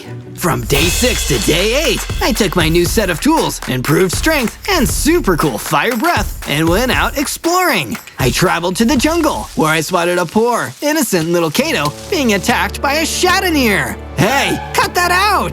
The Shadowneer didn't listen, so I had to make him listen with a blast of fire breath. He got pretty angry about being burned, but I had my sword ready to go, and we battled it out. The The Shadoneer was tough, but I was tougher, and I managed to win the fight. You're safe now, little Kato. Thank you. I've never met a hero like you before, but I'm afraid I'm still not safe. I was trying to run away from a bigger, badder monster when that Shadoneer attacked me. See, my house was invaded by a Reaver. He kicked me out and said if I tried to come back, he'd kill me. Could you help me get my home back? That's terrible. Of course I'll help. From day 9 to day 10, I followed the little Kato to his house, and sure enough, there was a huge, scary-looking Reaver standing guard outside. Hey, I told you to clear out of here. Maybe you didn't learn your lesson last time. Do I need to tell you again with more pain? The only one who's gonna get hurt around here is you! What? You're here to fight me? Ha! You're tiny, like a little gold statue of a gorilla. You don't scare me. Well, maybe this will! I opened my mouth and shot a blast of fire breath at the Reaver, but he didn't even flinch! Oh, thanks. I was getting kinda chilly. Now it's my turn. Uh-oh! He launched himself at me, knocking me back. He was way too strong! I don't think I'm ready for this fight. I'm so sorry, little Kato. We've gotta run. But I promise I'll come back and finish the job once I'm strong enough. I ran away as fast as I could, the little Kato right by my side. Until we get your house back, you can come stay at my base with me. From day 11 to day 12, I escorted the little Kato back to my base. I'll need to build another room, so he has somewhere to sleep. I got to work, and before long, I had added on a room for my new guest. Here you go. I hope you're comfortable here. Thank you so much! I wanted to give you something in return for letting me stay here, but I didn't have anything with me, so I hope you don't mind, but I added something to your base. Come take a look! He showed me a brand new storage hut. I figured you could keep things in here. Weapons, I guess, or whatever you want. It's great! Thank you! Now you get some rest. I've got more work to do. Wait, before I do, are you the golden gorilla that the Goblin King is trying to get rid of? I sure am. Oh, I'm so sick of that Goblin King. He wasn't always in charge, you know. He came here a little while ago with an army of ogres and scared everyone into listening to him. No one even knows where he came from, or if he's a real king at all. No wonder he's so worried about being outshined. Thanks for the info, little Kato. My name is Lyle, just by the way. I'm Zozo. Nice to meet you. Lyle went off to take a nap, and I headed into a nearby cavern to do some mining. I gathered some iron ore, perfect for upgrading my gear. I used a furnace to smelt the ore into iron ingots and crafted an iron pickaxe and an iron sword. I still feel like the base is missing something. As I was brainstorming, I spotted a herd of sheep grazing nearby. Hey, sheep! Why don't you come live with me? I built them a sheep farm to live in and herded them inside. Not too bad, if I do say so myself. From day 13 to day 15, I was trying to come up with ideas on how to grow stronger. I decided to talk to Greg and get some advice. Hey Greg, I'm running out of time to get strong enough to defeat the Goblin King. What can I do? Well, kid, when I want to get stronger, I get out of my comfort zone. Try going somewhere new, maybe fighting some new enemies. You'll never grow just staying in the same place all the time. Great idea. I'll go back to the jungle. That was a pretty intense place. I traveled back to the jungle and started exploring the unfamiliar terrain. While I was walking, I spotted some familiar faces, the ogres. They were too strong for me before, but I think I'm ready to try again. Hey, remember me? Hey, look, it's the Golden Gorilla. Let's get him, boys. I opened my mouth and shot fire breath at them, engulfing them in flames. Ouch! Where'd you learn to do that? I didn't answer their question. I just drew my iron sword and attacked again. This time, they were the ones who weren't prepared. And one by one, I defeated them all. I did it! I did it! Hey, what's this? There was a health potion on the ground. They must have dropped this. Well, finders keepers. I drank the health potion, and right away, my hearts increased to 60. Woohoo! I was doing a victory dance when I accidentally shot a fireball. Hey, that's new. I'm on fire here. From day 16 to day 19, I followed Greg's advice and kept exploring. My journey took me all the way to the desert. It sure is hot out here. I wish I had a nice shady tree to sit under. Oh, and some coconuts. But instead of coconuts, I found a book. The Book of Information. Information about what? I guess I'll see. It says the Goblin King was once a lonely little goblin underling, the lowest of the low. One day, he had enough of being bossed around. He snuck up on the leader of his kingdom, destroyed him with a sneak attack, and stole his crown. Now, he lives in fear of being seen as the fraud that he is, and having someone take his place. Wow, I'd feel bad for him if he wasn't trying to kill me. Get that gorilla! I was suddenly ambushed by more of the Goblin King's ogres. But with my new fireball attack, they didn't stand a chance. I burnt them all to a crisp and vanquished them. Hey, I'm getting pretty good at this whole fighting thing. From day 20 to day 22, I traveled back home to my base. Time to go back into the mines and see if I can upgrade my gear some more. I entered the mine and quickly found some iron ore. After I smelted it into ingots, I was able to craft an iron chestplate. With my new attack, my new strength, and this armor, I think I can finally fight that Reaver. So I traveled back to Lyle's house, where that nasty Reaver was still stomping around like he owned the place. Back for more. Can't get enough of the taste of defeat. You can't just take people's houses. I'm going to show you what happens when you do. I hit him with a fireball, and this time it worked. It knocked him back. While he was recovering, I got my sword and rushed at the Reaver, swinging my blade as hard as I could. He attacked me, but I came back at him even harder. A couple of hits later, he was down. Whee! Well, look at that! You're getting stronger, I see! It was the Goblin King. He was watching me from behind a nearby tree. I'll have to send stronger minions to get rid of you, it seems. No matter! I will! I always get what I want, you know! Only because you sneak up on people. You'll never win in a fair fight. Well, we'll have to sort out that, won't we? I have grand plans for your demise, Zozo! Such grand plans! Whee! And with that, he disappeared. From day 23 to day 26, I ran back to my base as fast as I could. My encounter with the Goblin King had shaken me up a little bit, but I was still excited to give Lyle the good news about his house. Lyle, guess what? The Reaver is finally gone. Really? That's amazing, but Oh no, what is it? it's just, I've been having so much fun staying here with you guys. Do you think I could keep living here instead? Sure, stay as long as you want. With that settled, I ventured back into the mines to look for some more iron ore. After I found enough, I smelted it into ingots and crafted a new iron helmet and a pair of shiny iron boots. While I was trying on my new armor, Lyle came to see me. Hey, Zozo. As a thanks for everything, I built a perimeter wall around the base to help keep us safe. So nothing like the Reaver attack ever happens here. I went outside and checked it out. That's amazing. I feel safer already. From day 27 to day 31, I headed back out to the desert to continue exploring in the harsh climate. I was kicking around the sand, getting lost in my thoughts, when I saw something. A silver lobo sat under a palm tree. Hey, you're the gold guy who beat up all those ogres. I sure am. Well, that was super neat of you. If you're still in a heroic mood, I could use some help. Any chance you have a place I could stay for a while? The Goblin King doesn't like how silver I am, and I'm scared he'll send more ogres after me. He's doing the same thing to me for being gold. I'd be happy to help. Follow me back to my base. You can stay there. The silver lobo and I headed back to my base, and when we got there, I'd take a second to shear my sheep and gather some wool. Hey, this gives me an idea. I decided to hang some decorative banners on my base just to spice up the place. These really class up the place. Sweet banners, kid, but sorry to interrupt. Goblo needs our help. Who? Goblo the Goblo. You met him when I saved you. Now it's your turn to help me save him. Quick, let's go.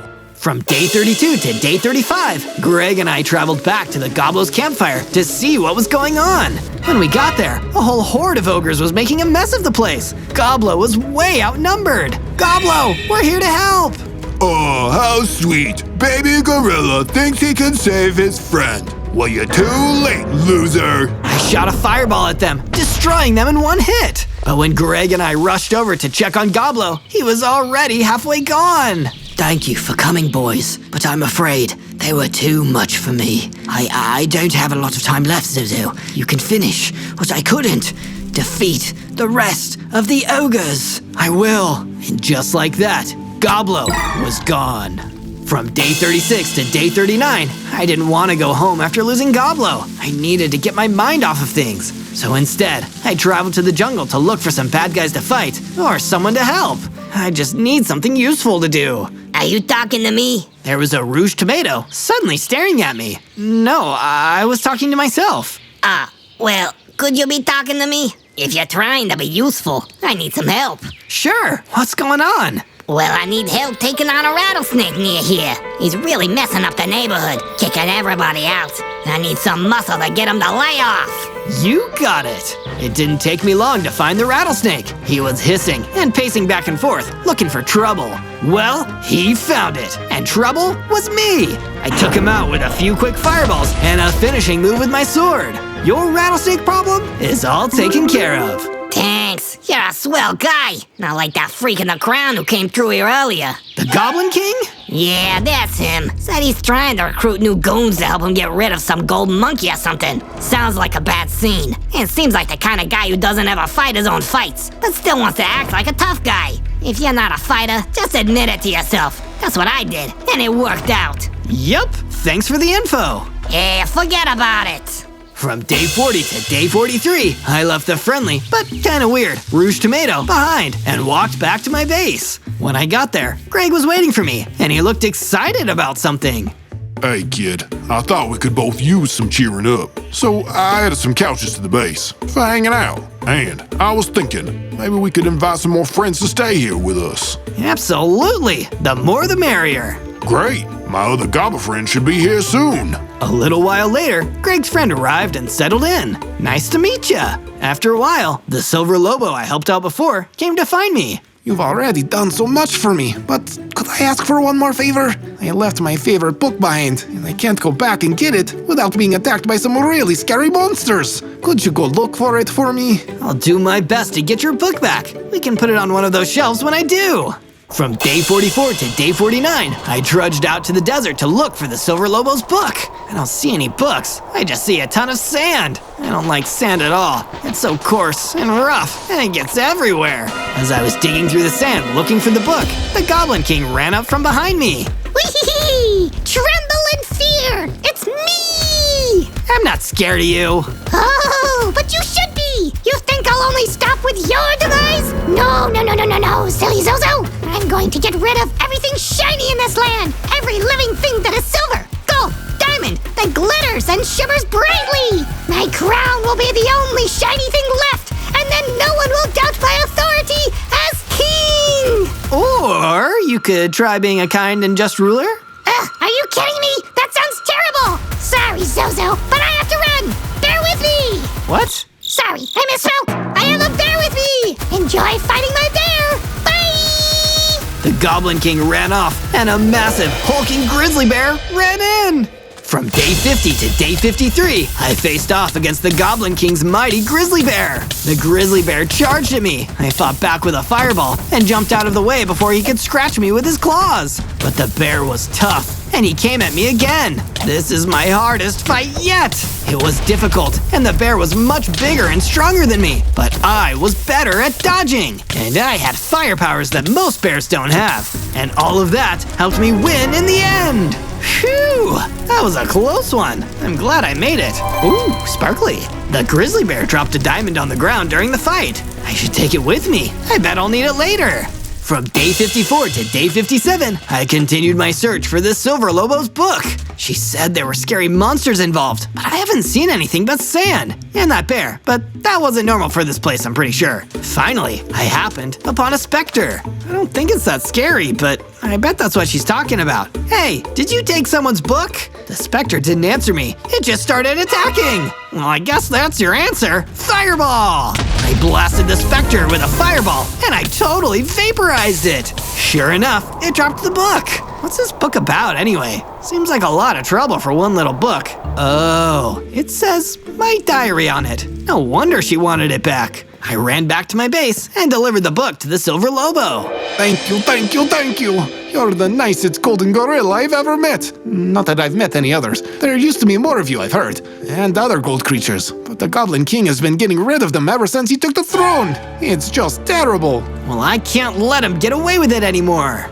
From day 58 to day 62, I expanded my sheep pen to make room for even more sheep. There, now you guys can spread out a bit more and have some room to roam. They didn't say anything back, but I think they were happy about it. Next, I returned to the mines. The diamond the bear dropped got me thinking. I want to craft some diamond gear. I gathered some diamonds and used them, along with the diamond the bear dropped, to craft a diamond pickaxe and a diamond sword. Now I'm even shinier than ever. Take that, Goblin King. When I climbed back out of the mines and went back to my base, Greg was waiting for me. Welcome back, kid. Since we've got more folks staying with us now, I took the liberty of letting them invite even more friends over. Hopefully you don't mind. Of course I don't mind. You know what I say, the more the merrier. From day 63 to day 66, I tried to decide where to go next. I need to keep getting stronger so I can stop the Goblin King from carrying out his evil plans. What should I do next? Zozo, I just got a letter from my friend in the lush tundra. She said that there is some kind of dangerous creature out there making trouble, and it might be working for the Goblin King. If you play your cards right, you could get fighting experience and some information, all at the same time. Wow, that's like getting two things with only one thing. Awesome! I traveled to the lush tundra, and a huge warped toad leapt into my path. Uh-oh, this must be the creature making trouble. I got my sword ready and was taking a deep breath to unleash some fire on the toad when she spoke. Wait, no! I'm Alex, Lyle's friend. I'm the one who asked for your help. You're Zozo, right? Oh, sorry, my mistake. So if you're not the one I'm here to fight, who is? From day 67 to day 70, Alex the warped toad led me to the danger she had told me about, a warped Moscow hovering menacingly above the ground. There it is. Think you can help?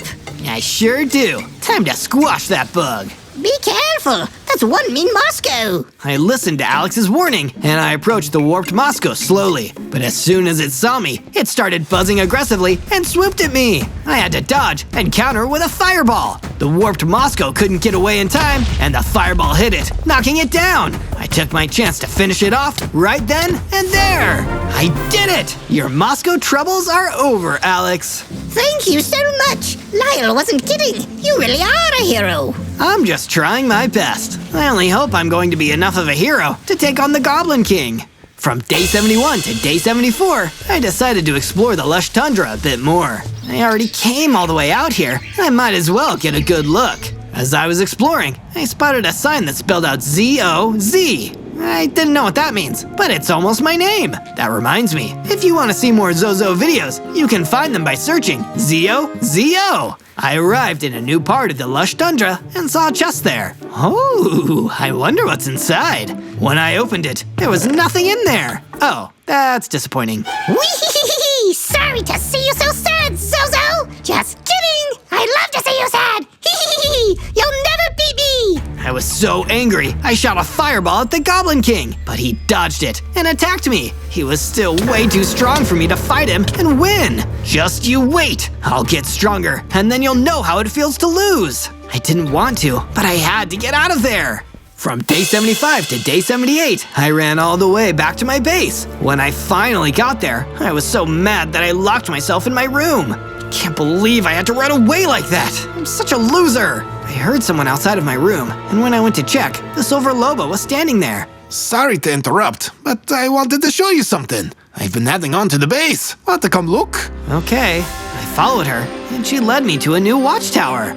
You built this for me? I wanted to cheer you up.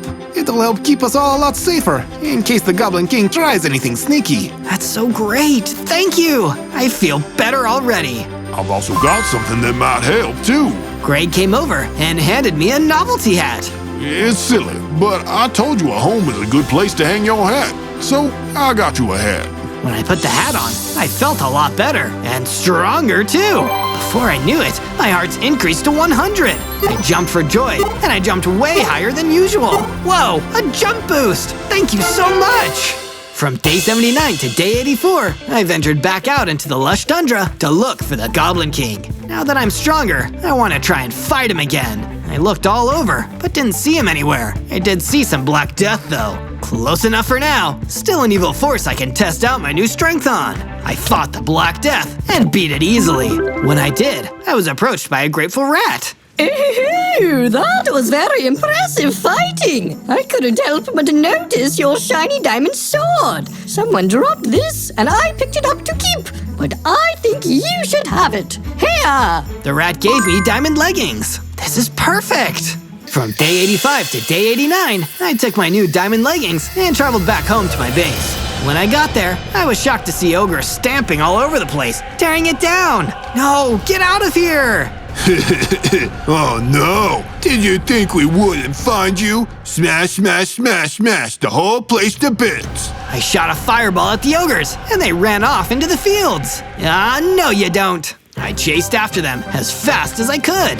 As I was pursuing the ogres, a rat jumped in front of me. Quickly, could you tell me the way to the lush tundra? My cousin lives there. I pointed him in the right direction. Thanks, you're a pal. With another good deed done, I continued my chase. From day 90 to day 94, I tracked the ogres all the way to a castle. This must be Goblin King's palace. I'd better not get too close. I'm sure he's got guards all over the place. I'll focus on these jokers for now. I decided to shoot a fireball at the guard at the castle entrance. That's what you get for messing with my home. Ouch! Get a boss! Is the Goblin King here? No, he won't dirty his hands fighting you, little gorilla. That's my job. A plague beast emerged and came running at me. He attacked me before I could do anything, and the blow knocked me back. Uh-oh, this guy is really strong. This won't be easy. From day 95 to day 97, I continued my battle against the plague beast. It was, by far, my most dangerous fight yet. I've got to make it through this. I can't let the Goblin King win. He's already won, fool! There are only a handful of days left before his army will sweep the land, imprisoning any that dare to try to outshine the king! No! I won't let that happen! I used my jump boost to jump out of the way of his next attack and blasted him with a fireball. Then I came at him with my diamond sword and finally turned the tide of the fight. I was going to win! For my final attack, I jumped high and hit him where he least expected it. It seems I underestimated you.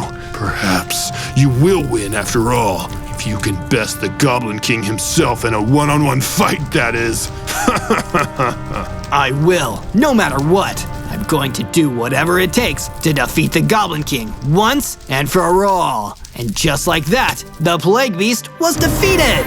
On day 98, I returned to my base with a renewed sense of purpose. This golden gorilla is going to win! I just know it. I've come a long way, and I know I still have room to improve, but I feel like a real hero now. Brighter, stronger, and shinier than ever. First, the Silver Lobo spoke to me. You are Zozo. Here, take this health potion for help on your quest. I believe in you. We all deserve to shine, and you shine brighter than anyone I've ever met. That means a lot. Thank you. And then, Greg.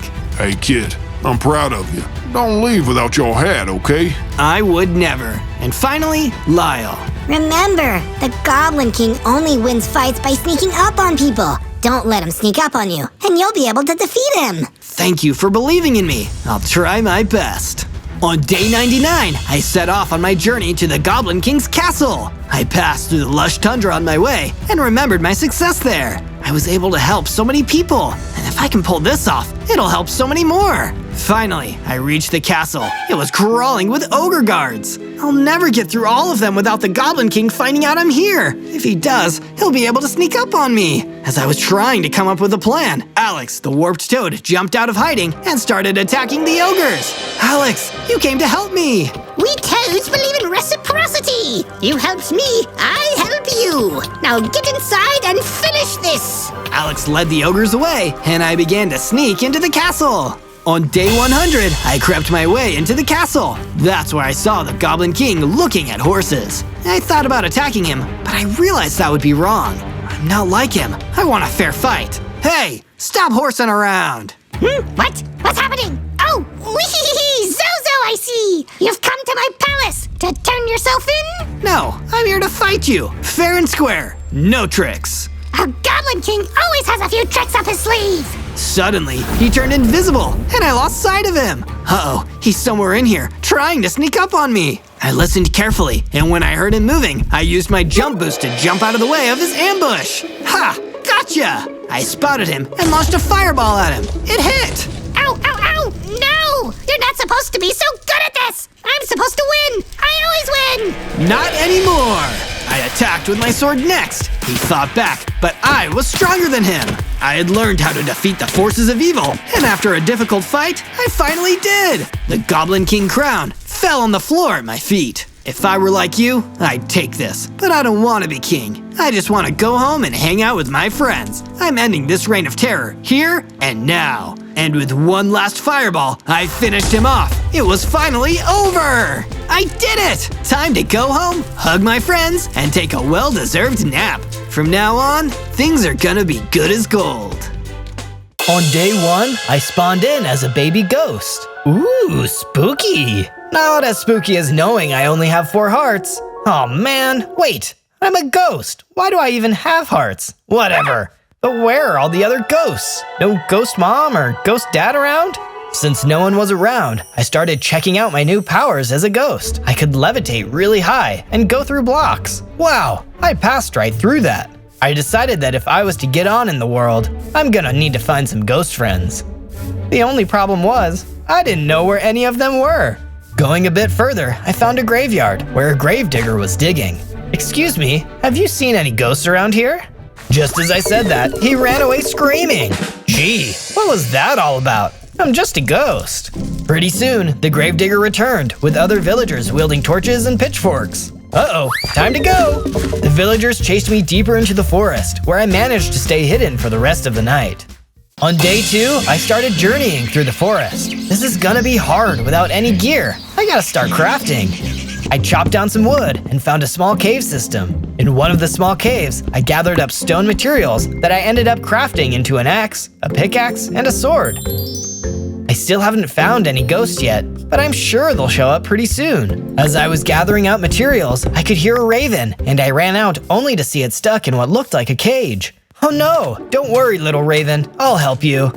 After I set her free, I asked her if she had seen any ghosts around. The raven said she had not seen ghosts in the area for a while, but mentioned there was an abandoned castle not far from here that might have a few ghosts. Perfect, a ghost in a haunted castle, how original. She also told me how thankful she was that I had saved her and hoped to repay the favor one day. Just after we parted, the villagers started attacking again. Ah, not these guys! The raven already flew off, but luckily for me, this time I had weapons. Ha! Take that!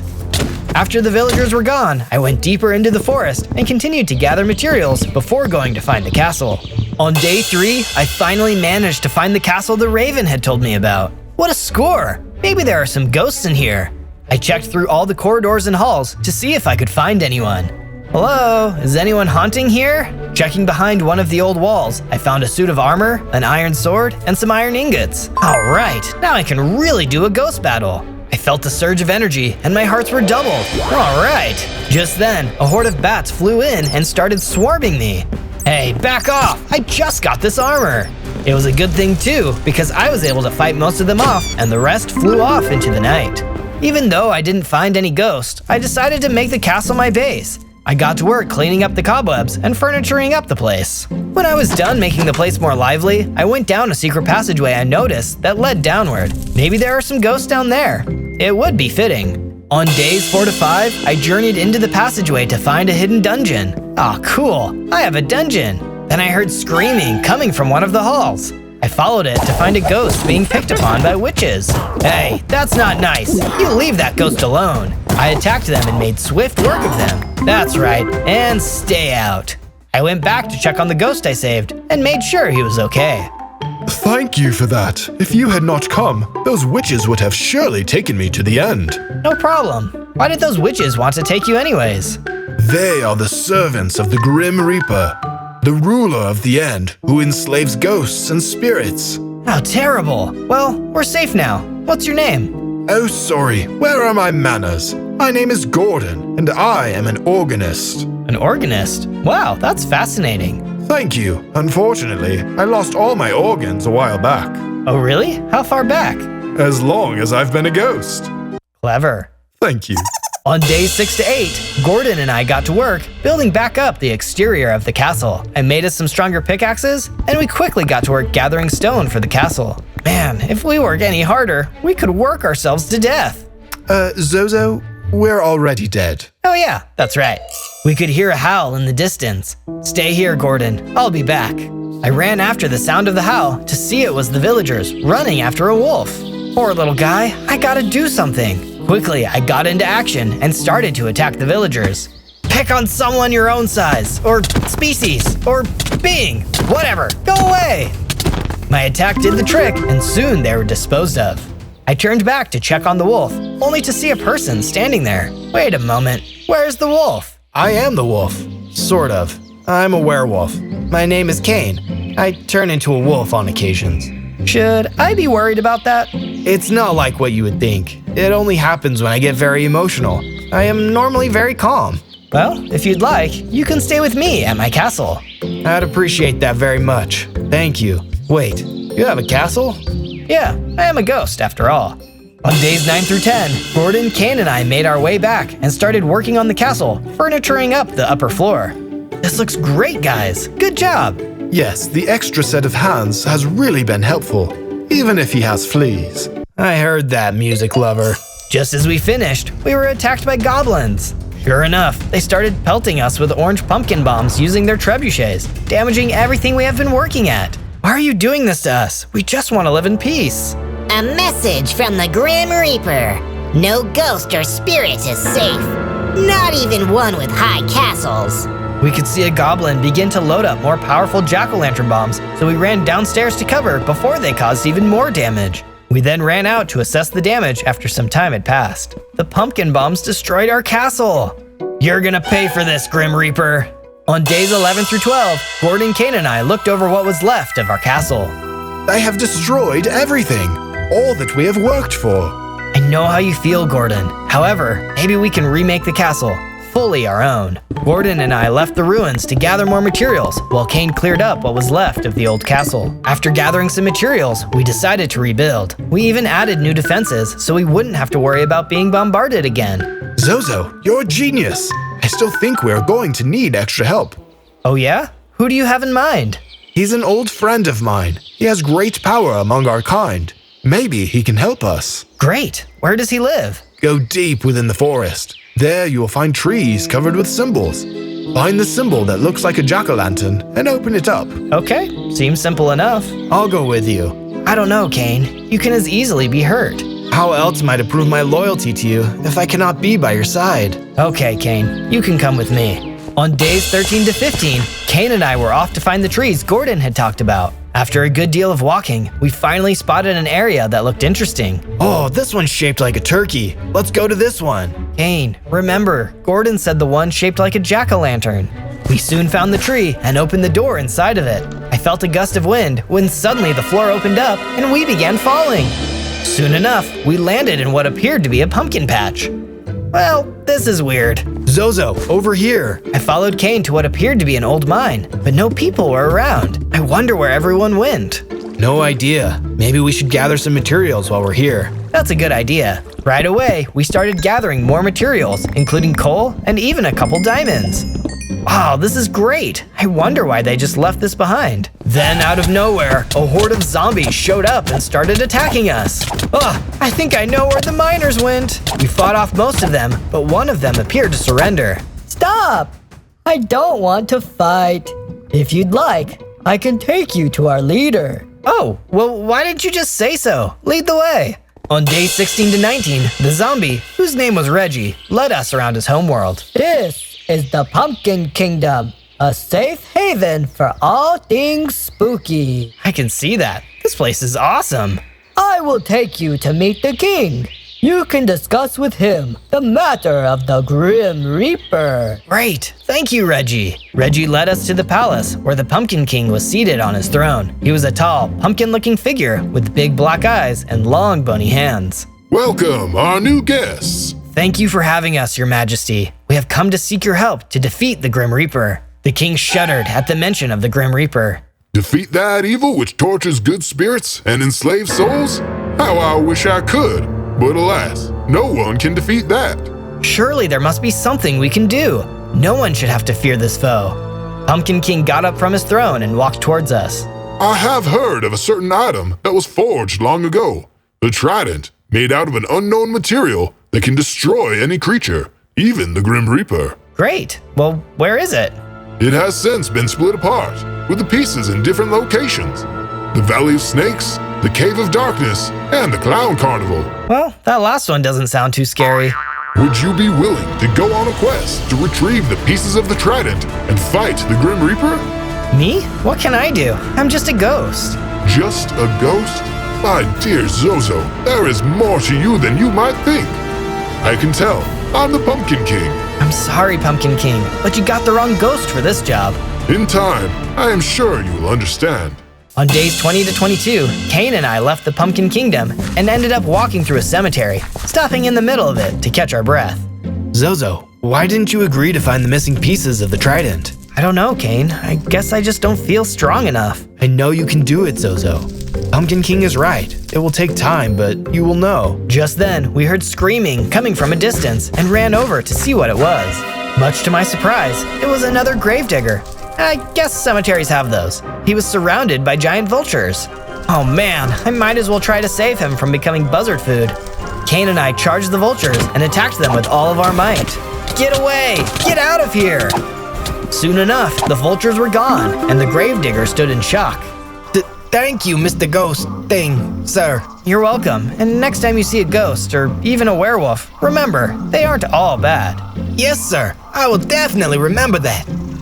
I'll let the others know as well. The gravedigger ran off to tell the nearby village what had just happened. Suddenly, I started feeling weird, like a boost of energy, and I transformed into an epic level phantom. Whoa, I have 15 hearts now. Whoa, Zozo, not to be rude, but you look kind of weird. I feel kind of weird, but at the same time, I feel I need to sing. Sing? Sing about what? About how I must defeat the Grim Reaper. That's the spirit. No, now I'm a phantom. Oh, you know what I meant. Let's get on with this and head back to the castle. Agreed. On days 23 to 26, Kane and I returned to the castle, only to see it attacked by a coven of witches. Jeez, these folks do not let up. We have to help Gordon, Zozo. You're right! Quickly, we sprang into action, knocking out several witches with every stroke of our weapons. Take that, and another blow for you! Pretty soon, all the witches were defeated, and we went to check on Gordon. Oh, thank goodness you two have finally gotten back. It's been a Witchapalooza over here. Gordon, are you alright? Has anything been damaged more? Not really. It has just been obnoxious. On the brighter side, I found one of my organs. Now, just to find the right place to put it. Well, while you do that, I'm gonna start working on something. Realizing that the witches, goblins, and other bad creatures could come back, I started the process of building a statue that could be seen as a sign of goodness and security. Can you tell what it is already?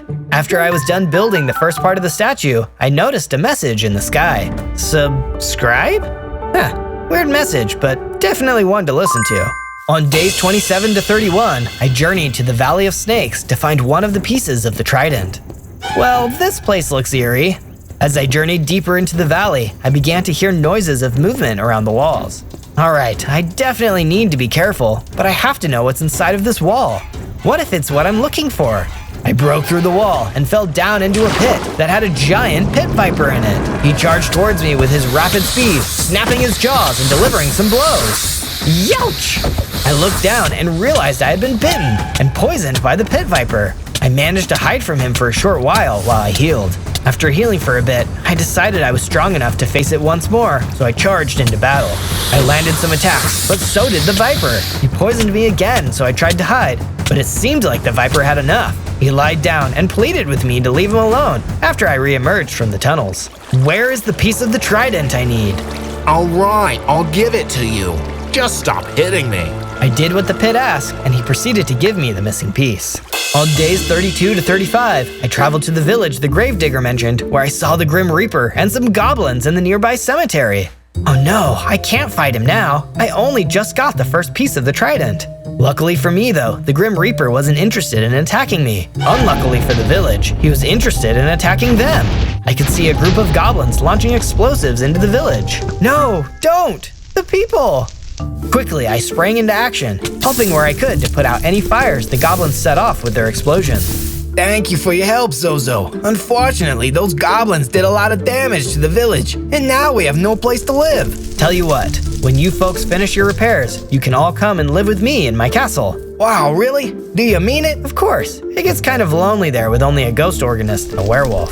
Alright, wait, a were what now? On days 36 to 39, I returned with the villagers to the castle. I always wanted to live in a castle. Maybe under different circumstances, but still, here we are. Glad I could make it all come true for you. Yeah, thanks. By the way, I hear you are looking for the lost pieces of a trident. Is that correct? Yes, it is. I found one piece of it in the Valley of Snakes after answering a riddle. Oh, really? What was the answer? Ooh. Ah, that's funny. The pit viper had the same response. Where will you go next to find the missing pieces? Well, according to the Pumpkin King, the other locations are a cave and a carnival. Wait, the clown carnival? Yeah, have you heard of it? That place is terrifying. Filled with broken down rides and creepy characters who lurk in the shadows. Yeesh, not what I was expecting. It's located right next to an old harbor, where it's said that a creature lives and hunts unsuspecting visitors. Oh, well that isn't comforting. Take this for your journey. It may come in handy. The gravedigger handed to me what appeared to be a red nose? Okay, I'm sure this will make sense in the future, but right now, I'm lost. On days 40 to 43, I was on my way through the forest when what appeared to be a group of gnats? Oh great, I can't even see these guys. I started waving my sword all over the place, hitting whatever I could until I almost ran out of health. What am I gonna do now? Suddenly, I heard the sound of flapping, and streaks of black flew in front of me. The next thing I knew, the gnats were gone. Well, that was handy. Thank you, whoever that was. You're welcome. The voice came out of nowhere, but sounded so familiar. Wait a moment, is that... It was the raven I saved from earlier. I thought I could repay the kindness you showed me earlier. Well, thank you for that. I just wish I hadn't lost my sword in the process. I may have something to help you with that. Just then, the raven revealed to me a beautiful diamond sword, fit to take on any foe. As a tribute of my loyalty and friendship, I give this to you. I shall treasure it always. Thank you, and feel free to stop by the castle whenever you'd like. On days 44 to 49, I made it to the carnival, and I have to say, it was really creepy. Man, there really are clowns all over this place. I feel like I'm being watched. While looking through the old rides and attractions, I could hear the sound of running coming from behind me. I turned around to see it was a boy. Watch out! The clowns are going to get us! Clowns? Oh no! Suddenly, the clown stopped watching and started attacking. Oh, come on guys, stop clowning around! The clowns were intense, swinging at us, getting a few shots in. Hey, I thought clowns were supposed to be fun! Despite their efforts to overcome, this new sword proved to be really effective, and the clowns were defeated. Once that was finally over, I went to go check on the boy. Hey, are you okay? Yes, thank you for saving me. Of course, I would be scared too if a posse of clowns were chasing me. What are you doing out here anyways? I was tricked into thinking this was a fun carnival, only to find it to be a nightmare. You're telling me. Yeah, why are you here? I'm looking for a missing piece of an ancient weapon. Supposedly it is around here somewhere. You may want to check closer to the harbor, but be careful. Unless you are a clown, I hear you could be hurt. A clown, huh? Then I remembered that I still had that red nose on me. Quickly put it on. Well, how do I look? I'm not going to answer that. Probably for the best. On days 50 to 53, I started checking out the harbor, seeing if I could find the trident piece. Couldn't find a lot, but I did manage to find some bread and cod. That hit the spot. Just as I was continuing to look around, I saw the pit viper from the valley. You think you can scare me away again? Well, not this time. I'll make sure you won't get that next piece of the trident. He slithered toward me, snapping his jaws and showing his venomous fangs. Back, bad snake! Don't make me defeat you again! The pit viper would hear none of it and continued trying to attack me. Little did he know my new sword was super powerful, and with some mighty blows, he was defeated for good. See you never, Slither Boy. After the battle, I decided to go and heal up near the water. As soon as I started eating, the whole harbor began to shake, and a giant sea monster appeared up from the water. Who dares to come into my domain? They will be ripped to... Oh, it's just another clown. What's up, my giggly friend? I was wondering if you by chance had the piece of the trident.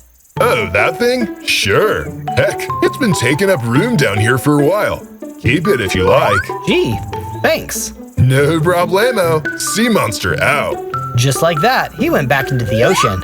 I, meanwhile, was standing there trying to comprehend what had just happened. Well, that was easy.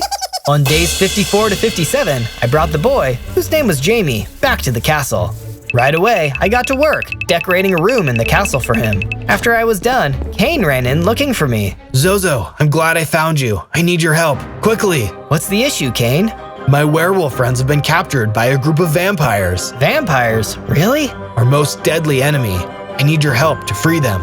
Please, will you help me? Of course. You lead the way. Kane and I dashed off into the forest. Soon, we saw a spooky-looking structure in front of us. This must be the place. Kane transformed into his wolf form, and we went inside. We explored it room by room until we reached the top, where I could see the werewolves caged up and surrounded by a bunch of vampires. Okay, we need to think of a plan to fight them. If we can just… Let's go! No, wait! Kane! Kane charged towards the vampires, and I was following quickly behind. We fought hard against the vampires, but they seemed near invincible. Man, these guys are hard to beat. You're telling me it's like they don't have any weaknesses. Wait, that's it! Weaknesses! Quick, follow me. Both Kane and I ran outside as the vampires chased after us. The vampires were so busy fighting us, they didn't realize they were walking into a trap. The moment they stepped into the sunlight, the vampires simply vanished into dust. Look, I think one of them dropped something. I picked it up, and it was a vial of green liquid. Vampire serum. Use on an enemy to control them to your will. I'll definitely be using this in the future. On days 58 to 62, I continued to work on the statue. Can you tell what it is yet? Just as I was admiring the statue, I heard a large explosion coming from the castle. Oh no, what is happening now? I turned around and saw that the castle was under attack. Witches, goblins, and vultures, oh my! Quickly, I sprang into battle, chopping at any witch or goblin I saw. Take that, and some of that. Ooh, and you get some too! My friends joined me outside, and suddenly a black cloud appeared, revealing the Grim Reaper. He produced a massive sickle, and with an extremely powerful blow, took down all the villagers and werewolves. Come to me. All of a sudden, the spirits of the fallen rose up from their bodies and entered into the cloud with the Grim Reaper. We will return. Just like that, the Grim Reaper vanished. Suddenly, I could see Gordon rushing up to me. Zozo, you must come quick. It's Kane. He has been badly injured. Gordon led me over to where Kane was, and I could tell he was not all right. Kane, speak to me. It's gonna be all right. Oh, Zozo, I am so sorry. You have nothing to be sorry about. You fought bravely. That's all anyone could ever ask. I just hope that I was truly loyal and a good friend. You were the best, buddy. The most loyal and true friend any ghost could ever ask for. Kane appeared to smile. He then closed his eyes and was no more. On days 63 to 66, we buried the fallen from the previous battle. Goodbye, Kane. Thank you for believing in me. While we were all in a time of mourning, I was surprised to see the Pumpkin King come and call me over to him. It is good to see you, Pumpkin King. I just wish it were for different circumstances. So do I, Zozo. However, I do come bearing some good news. Oh, really? What may that be? My researchers have found the location of the Cave of Darkness, and we have also found this key, which is said to unlock the final piece of the trident. The Pumpkin King told me the directions to the cave and gave me the key to take with me. Stay strong, Zozo. It is said that the cave is guarded by cave trolls, who are known to be strong in their attacks. I will be. Thank you for this useful knowledge. Unfortunately, just as we thought things couldn't be going worse, another swarm of bats tried to attack us. Really? This is not a good time. Just as the bats were attacking, the Pumpkin King screamed an awful scream that ultimately shook them up and made them faint. Whoa, how did you do that? Well, you don't think I'm called the Pumpkin King without having a few tricks up my sleeve. That's fair. Can you teach me that? Maybe someday. Right now, you've got a journey ahead of you. Right. Thanks again. On days 67 to 70, I finally made it to the location of the Cave of Darkness. There appeared to be guards posted near the entrance in the cave, but these weren't just any guards. Trolls! Mountain trolls! They're even bigger than cave trolls. I quickly began thinking about how I could either distract or defeat those guys. Then I noticed the gravel hanging over the top of the cave ceiling. After noticing that they aren't going to move, I pondered my options and decided to mine out the ceiling and make the gravel fall. Incoming! The gravel came crashing down, crushing the trolls upon impact. Well, that was pretty easy. Just then, I heard footsteps and a larger troll came running over. He looked like the leader and must have heard the noise. With no other alternative, and now in plain sight, I decided I had to fight him. This is gonna hurt. Indeed it did. His blows were so powerful that I was losing hearts left and right. It's a good thing I'm fast. Just as I feared, he was about to deliver the final blow. I thought about Cain and how much he had sacrificed. I couldn't lose now, not this time. I built up my courage and was able to fight back even harder than before. Soon, I had won. Then I was off to explore the Cave of Darkness. On day 71 to 74, I delved into the Cave of Darkness, looking for the last piece of the trident. Man, this place is dark. Oh wait, the Cave of Darkness. Yeah, that really makes sense now. Continuing on, I could see a big door with a lock on it, guarded by a cave troll. I got to get past him somehow. I pondered the situation, then I thought of something. I hid behind a rock and shouted out loud, "Pie! Free pie! Everybody, free pie!" The troll looked around, then took off running, right past me. Well, everybody knows you can't resist free pie. I ran over to the door and went to the lock. The key fit perfectly, and with a turn of the key, I opened the door. Finally, what I needed all along. As soon as I opened it, I saw the piece was gone. What? How is that possible? Right where the piece was, there was a note. I took it and read the following message. Looks like you're too late. Did you really think you could beat me? The Grim Reaper must have beaten me to it. I had to find him, and quickly. On days 75 to 78, I returned back to the castle, where I could see everyone had built some stables and a farm next to the castle. This is great. Hopefully nothing will stop us now. I could see Gordon playing music on the piano. I know it's not much, but music can truly make a difference. I'll take your word for it. I'm just glad everyone is working together. Oh, by the way, the Pumpkin King was here before you returned. He wanted me to give this to you. I opened up the Pumpkin King's gift, and it was a whole new suit of armor. It even came with a new ability, Ghost Whale. This is awesome! I was definitely going to be using this for the future. Oh, that reminds me. What did you find in the cave? Well, before I could even talk, a thunderous sound came from outside the castle. It was the troll, and he looked angry. There was no free pie! You owe me a pie! Oh boy, I knew this would come back to haunt me. Right away, I jumped down from the castle to reason with him, but he wasn't having any of it. He started to attack me with all of his might, and I was really starting to think that this was the end. Just then, I remembered I still had the vampire serum. I equipped it so that with the next blow I made, it would be under my control. I laid a hit on him, and he stopped trying to fight me. Ha! Alright then. Tell me, where has the Grim Reaper hidden the last piece of the trident? It's located at the old farm, guarded by the maniac. The maniac? Who's he? Oh, he's just this tall, masked creature who hunts people with chainsaws. Oh boy, when will these adventures ever get easy? On day 79 to 84, I made it to the old farm to look for the last piece of the trident. Hello? Any maniacs here with a chainsaw I should know about? While checking the area and making sure there weren't any maniacs around, I could hear the sound of someone asking for help, coming from the farmhouse. I looked inside and saw it was Iron Man. Iron Man? Why would you need my help? Wait, do you think I'm the real Iron Man? I knew this suit was convincing. This is just my Halloween costume. Oh, yeah, that makes more sense. Wait, I don't see any kids around. Are you an adult that still goes trick-or-treating? Yeah, so I'm an adult who likes to get free candy. Big deal. But look, did you see that mask over there? The one by the mailbox? Yeah? If you could hand that over to me, I would really appreciate it. Why don't you just go get it yourself? Are you crazy? There's a maniac out there. I figured if I could get my mask, maybe he wouldn't attack me because he thought I was the real Iron Man. Well, that's not the worst plan, I guess. You tricked me. Hang on a second.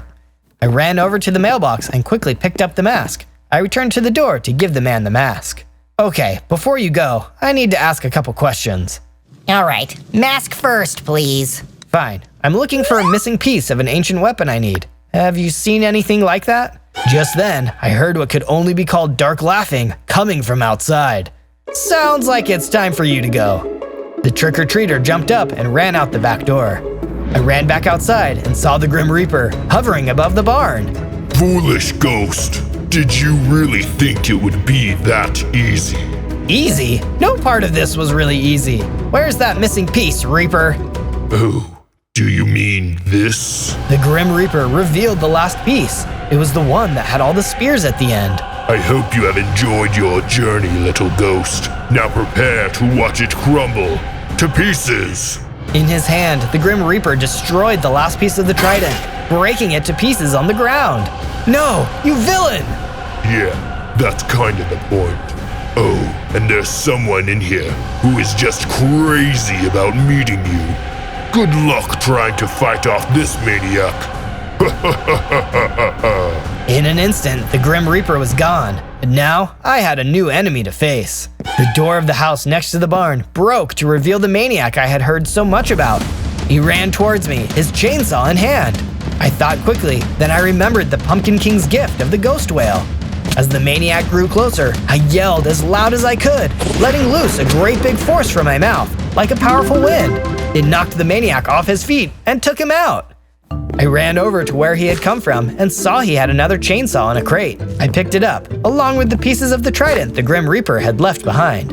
Maybe there's something I can still do with this. On days 85 to 89, I was heading through the forest when who should I see but Reggie, the zombie miner from the Pumpkin Kingdom.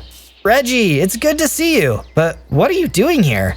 I was sent by the Pumpkin King to tell you more information about the end. There is a portal that can transport you there. Well, that's great, but what will I need? You will need at least 12 Eyes of Ender. Only then can the portal truly work. That's good, only there's one problem. I don't have any of those. I was thinking that was going to be a problem, so I proceeded to take the liberty in giving you these. You then tossed out 12 Eyes of Ender. Thank you, Reggie. This is extremely helpful. What can I say? I'm a miner. I know how to find things. Well, is there any way you can find a way to fix this? I proceeded to show Reggie the broken pieces of the trident head. I will take these back to the Pumpkin King. Hopefully something can be done about them. Quickly. Appreciate that immensely, Reggie. The quicker we act, the quicker we can defeat the Grim Reaper once and for all. On days 90 to 94, I started to get ready for my final journey. Gordon found some new iron ingots, which I forged to make new weapons and armor. I then gave all the new equipment to my friends. Ah, cool. A gift of armor from a ghost. The things you never expect to say. A little while later, while I was resting upstairs, I could see Jamie approaching me, looking very pleased with himself. Jamie, what happened? I ended up going back to the carnival and harbor to see if I could gather any more materials and also face my fears. I'm proud of you, Jamie. Well, what did you get? Jamie placed down a shulker box and I looked inside. It was full of netherite ingots. Jamie, how did you acquire all of this? I went up to the sea monster, asked him if he had anything that was strong, and he gave me these. All right, but how? Simple. I just wore a red nose. All in all, the sea monster is a pretty chill dude, as long as you have the nose, of course. With the netherite ingots, I quickly got to upgrading all my armor and weapons. If I'm going to the end, I'm gonna need all the help I can get. On days 95 to 97, I finally finished the statue. I'm sure you can tell what it is now. It's a jack-o'-lantern. Traditionally, they were used to ward off any evil spirits from invading one's home, which is exactly why I wanted to create it. After all the attacks by witches and goblins and things, sometimes it's good to defend oneself in a more classic way. I went to admire it in all of its glory. Hello, jack-o'-lantern. Hello! Ah, I didn't know you could talk. You never asked! That's fair. So, how's life? Life is gourd! Life is gourd! Get it? Yep, got it. Well, this has been fun. I should probably get going. Leaving so soon? Don't you want my spooky blessing? Just then, some particles appeared around me, and I gained 10 more hearts. Whoa, thanks! I'm feeling really gourd now. The pumpkin was silent for a moment. Let me handle the gourd puns. Sure, whatever you say. On day 98, I exited the castle and went to go look for the end portal frame. Suddenly, I could see what looked like a miner in a distance. Right away, I knew it was Reggie. Oh, great! Maybe he has the completed trident head. Quickly, I ran to greet him, hoping in my heart that he had what I needed. Reggie! Zozo, I just got the chance to meet your jack-o'-lantern. Funny guy. The king will really get a kick out of him. That's fine, but did you manage to get the trident head fixed? That's why I wanted to meet you in person. It's almost done, but it will take a little longer. We don't have much longer though. Tell the Pumpkin King to get that piece finished as quickly as possible, and then make sure you deliver it to me in the end as soon as you can. All right, I will. Reggie left, and it was time to go to the end. I started throwing out Eyes of Ender, which led me across the land. Eventually, the eye stopped, and I started to dig down, entering the stronghold. I found the portal and filled in the missing Eyes of Ender. Suddenly, the portal awoke. All right, Grim Reaper, here I come. On day 99, I finally managed to enter the end. Well, this is trippy. Gathering my surroundings, I could see what appeared to be a cage. Looking closer, I could see it was filled with several ghosts and spirits. No, my people! Quickly, I rushed over toward it, but was attacked by the skeletons that were guarding it. If it's a fight you want, it's a fight you'll get. One by one, I fought and defeated each of the skeletons. Ha! Better luck next time, bone bags! Eventually, I got to the cage, but there was a big lock on the front of it. How am I gonna get these ghosts out of here? I could hear them pleading for me to break them out, talking about the lock. I know, I saw! Wait a minute, saw. Then I remembered I still had the Maniac's chainsaw from earlier. I don't know if this will work, but I have to try. I ran over to the lock and with the chainsaw, used it to try and cut the lock open. It was definitely taking a while for the lock to break and depleting the strength of the chainsaw. Man, this thing is strong! Fortunately, the chainsaw worked and the lock was broken. Go! Be free! The spirits flew out of the cage in a fury. I felt relieved when I saw that every single one had left the cage. Now, on to the big guy. On day 100, I continued fighting my way through the end. More goblins started to attack me, but using the ghost well, I quickly managed to defeat them. Let that be a lesson to you. No matter what creatures tried to fight me, I managed to press on to the final battle. Come on, Reaper, I don't fear you! Eventually, I appeared to have found what could only be called a massive structure that housed a throne room. The Grim Reaper sat on a throne, wielding a giant sickle. So, have you come to die? I have come to defeat you, once and for all. Well, first, you'll have to find me. With the snap of his bony fingers, the Grim Reaper was gone, and a swarm of zombies charged towards me. Back! Go rob somewhere else! The zombies appeared to be no problem, but I still didn't know where the Grim Reaper went. Having fun? The Grim Reaper appeared again. I have not yet begun to fight. This is pointless. You know you cannot defeat me. I destroyed your last chance. Zozo! I turned around and saw Reggie standing behind me in the doorway. He threw something on the ground. It was the completed trident. I ran over and picked the trident up. Thanks, Reggie. Now get out of here. Reggie nodded and quickly ran off. Oh, and what has your little friend brought you now? You're doomed. I pointed the complete trident towards him. Just as I did, I could feel it power up, and I transformed into a supreme level spirit. The Grim Reaper shrieked at the sight of this, then lunged towards me with his sickle. The fight was momentous, with the Grim Reaper blinding me and using special attacks, and me blocking every harsh blow he tried. Little by little, I jabbed at him with the trident. No one can defeat me! Oh yeah? Well, I just did. With one final blow, I thrusted the trident into the chest of the Grim Reaper. He let out a wicked yell, and at last, he was defeated. With the battle won, I left the end and traveled back to my base. Back at the castle, everyone was there. They all cheered that the Grim Reaper had been defeated and that his minions could no longer torment us. The land was safe once more. On day 1, I spawned into the frozen lakes as an Ice WITHERSTORM! Whoa, even as a baby Ice WITHERSTORM, I'm pretty awesome! And thank goodness, because I don't feel cold out here either! But my celebrations were interrupted when I heard the flapping of mighty wings coming towards me! I looked up and saw a huge ice dragon floating in the air above me! You!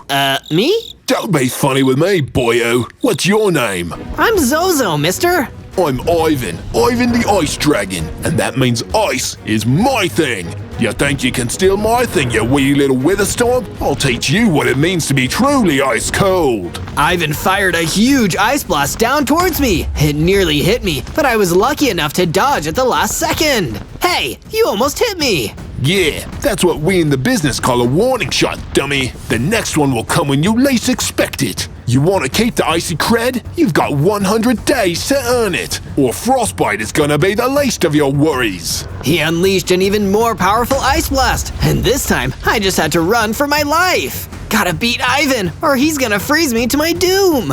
On day 2, I wandered further across the frozen lakes. In weather this freezing, even I started to feel the cold. This is so embarrassing for an ice witherstorm. Maybe I just need some food. I only have 10 hearts. It's important to keep my hunger bar filled up. I searched across the frozen lakes until I finally found an apple tree. It's not easy to grow food in a place this cold, so I needed to enjoy everything I could get. I broke down the tree and ate some of the apples, solving the hunger situation. But it didn't solve the situation of a dread thrall charging out of the distance.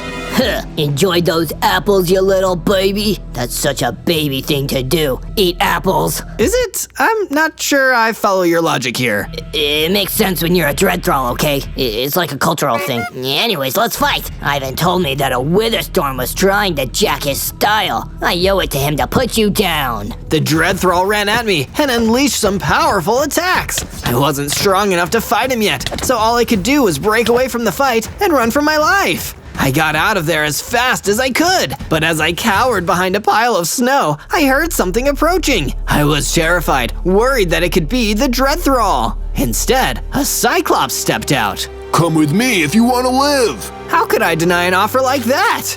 On day 3, the cyclops led me across a safe part of the frozen lakes, telling me to keep as quiet as possible. You need to keep a low profile around here if you want to last. Ivan's dread thralls are all over the place. Where are you taking me? Shh, somewhere safe. That's all you need to know. I kept quiet as the cyclops led me. Then he suddenly stopped. This is as far as I'll go. It's too dangerous for us all to be in one place. Go forward 50 paces and you'll see a dodo hippogriff at a campfire. Speak to him and then come back to me when you're done. Okay, understood. I followed the Cyclops' instructions until, predictably, I found myself at the campfire where the dodo hippogriff was waiting. He sent you. Good. You follow orders. You might have a better chance of surviving than the last one. Wait, what do you mean, the last one? You think you're the first ice witherstorm to spawn here? There have been many, and Ivan has destroyed them all out of his evil jealousy. But if he's after ice witherstorms, why are you and that Cyclops guy so afraid of him and his goons?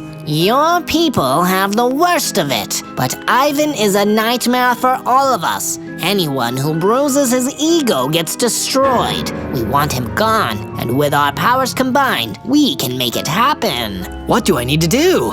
Go with Cyclops. Train. Get stronger. If he finds you this threatening now, imagine what you can do when you reach full power. From day 4 to day 5, I carried out the dodo hippogriff's wishes and left with the Cyclops. I knew that if I was going to survive this, I needed to put a roof over both of our heads. Sit tight, Cyclops. I'm gonna make us some tools and get started. I knocked down a tree with my Witherstorm strength and made the pieces into a wooden pickaxe. From there, I mined into the ground and collected some stone. I had to be careful where I mined and built, because some areas were just a thin layer of ice over water. When I had enough stone, I built myself a stone pickaxe and a stone sword. With my spare stone, I started building a basic 2-room base to protect myself and Cyclops from the elements. This is a good start, Zozo. Solid, but low-key. This won't attract any undue attention. Thank you, I think. But it may not have been that low-key. All that building had attracted a dangerous dirt scorpion a long way away from home. As it attacked, this time I fought back until the dirt scorpion was defeated. This gave me the XP to level up, getting 30 hearts and a new power, Ice Blast. Now I can finally start living up to my Ice Witherstorm name.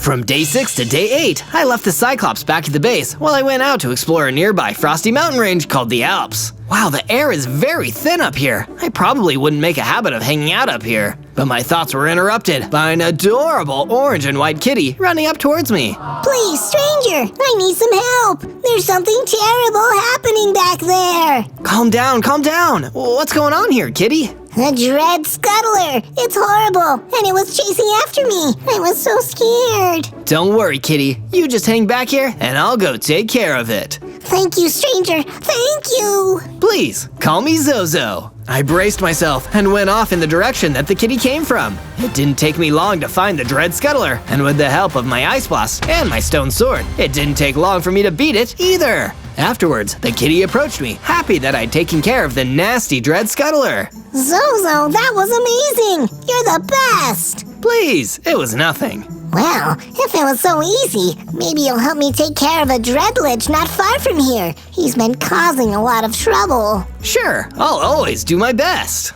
From day 9 to day 10, I followed Kitty's instructions and went further into the Alps. That's where I found the dreadlich waiting. So, you're the one who destroyed my dread scuttler. Do you have any idea how hard those are to summon? I'll make you pay for this, you wretched little ice WITHERSTORM. Talk is cheap, dreadlich. Let's duke it out. But it didn't take me long to regret being so gung-ho. The dreadlich was way tougher than I thought. He tanked my attacks and returned with some magical attacks of his own. My only option was to run away and survive to fight another day. I met with Kitty again and told her the bad news. Don't beat yourself up, Zozo. You tried your best, and you did an amazing job getting rid of the dread scuttler. And I'm gonna take care of the dreadlich too, but I need to get stronger first. Why don't you come and stay at my base in the frozen lakes? It'll probably be safer there. That's a very generous offer, Zozo, and I think I'll take you up on it. From day 11 to day 12, I returned to my base with Kitty and quickly set about building a new room in my base for her to stay.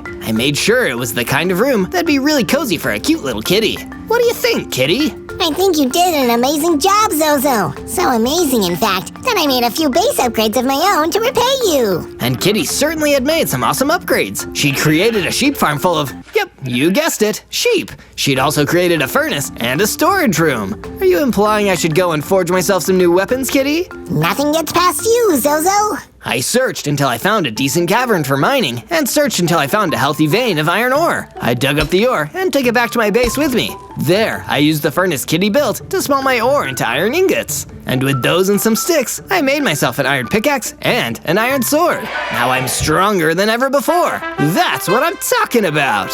From day 13 to day 15, I spoke to the Cyclops again, asking if he had any advice on how to get strong enough to defeat Ivan the Ice Dragon. Well, what have you fought so far? I've fought a lot of things. Fought and beat, I mean. A dirt scorpion and a dread scuttler. You're gonna need to fight stronger things than big bugs if you want to really level up, Zozo. Go back to the Alps and find something worth defeating there. Only true challenge will help you grow your skills. Great advice, Cyclops. Following his advice, I went back to the Alps. Even making my way up there was exhausting. This was going to be more challenging than I thought. Hey, if it isn't the big, goofy, apple-eating baby.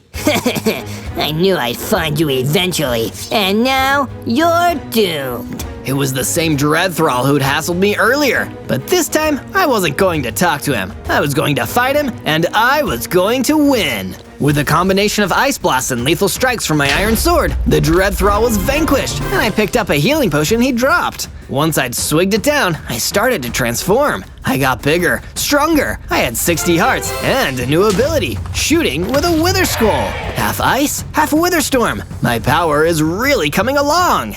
From day 16 to day 19, I went from the mountains of the Alps to the even higher frozen peaks. If getting challenged makes you tougher, I'm gonna be as tough as one of these mountains soon. During my journey, I happened upon a book laying on the ground. Its title read, Dread Thrall's Diary. Well, this seems like essential reading. There was a section that read, Ivan's been such a drag since that ICE WITHERSTORM turned up. He's so paranoid and stuck in his own head. He started staying in that base in the eroded Badlands. What kind of ice dragon hangs out in the Badlands? It's way too hot there. He's staying in the eroded Badlands? That's really useful information. I looked up and saw another dread thrall standing a few feet from me. Hey, that's my diary, you jerk! Oh! Before he said another word, I blasted the dread thrall with a powerful wither skull, and he was no more. From day 20 to day 22, while heading back from the frozen peaks, I wiped out a small but vicious gang of coyotes. It feels good to be so powerful. I think I've earned myself a treat. I returned to my favorite mining cavern and collected a few extra chunks of iron ore. Then I returned to my base and used the furnace to smelt them into iron ingots. From that, I built myself an iron chestplate and equipped it. You probably can't see it in all my WITHERSTORM swirls, but it feels good to know it's there. With my new power and new armor, I felt the confidence to go back and settle an old score. I returned to the Alps, where I saw the dreadlich waiting. Ready for me to hand you your Ice WITHERSTORM Heiny, eh, Zozo? I'd like to see you try, dreadlich. This time, it was a much more even fight. With my Wither Skulls and Ice Blast, this time I put him down for good. Kitty is gonna be so pleased when I tell her. Suddenly, a chill went down my already chilly Ice WITHERSTORM spine. I heard the great flapping of wings in the sky above and saw Ivan the Ice Dragon coming towards me. Oh, there you are, you little plagiarist! You lazy copycat! I'm gonna be the only ice being out here! As strong as I'd gotten, I still wasn't tough enough to take on Ivan yet. I did the only thing I could and ran.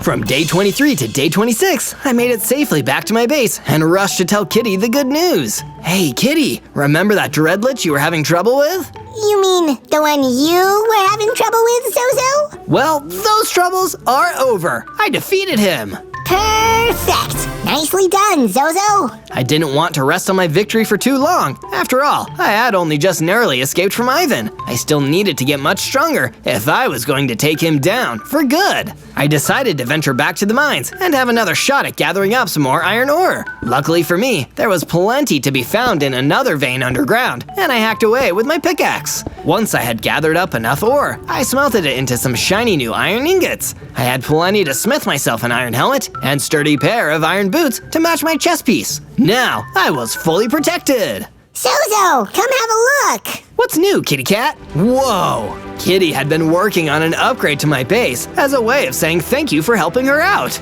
She'd built a brand new perimeter wall to keep danger at bay. Now I wasn't the only one with added protection. My base and my friends were too.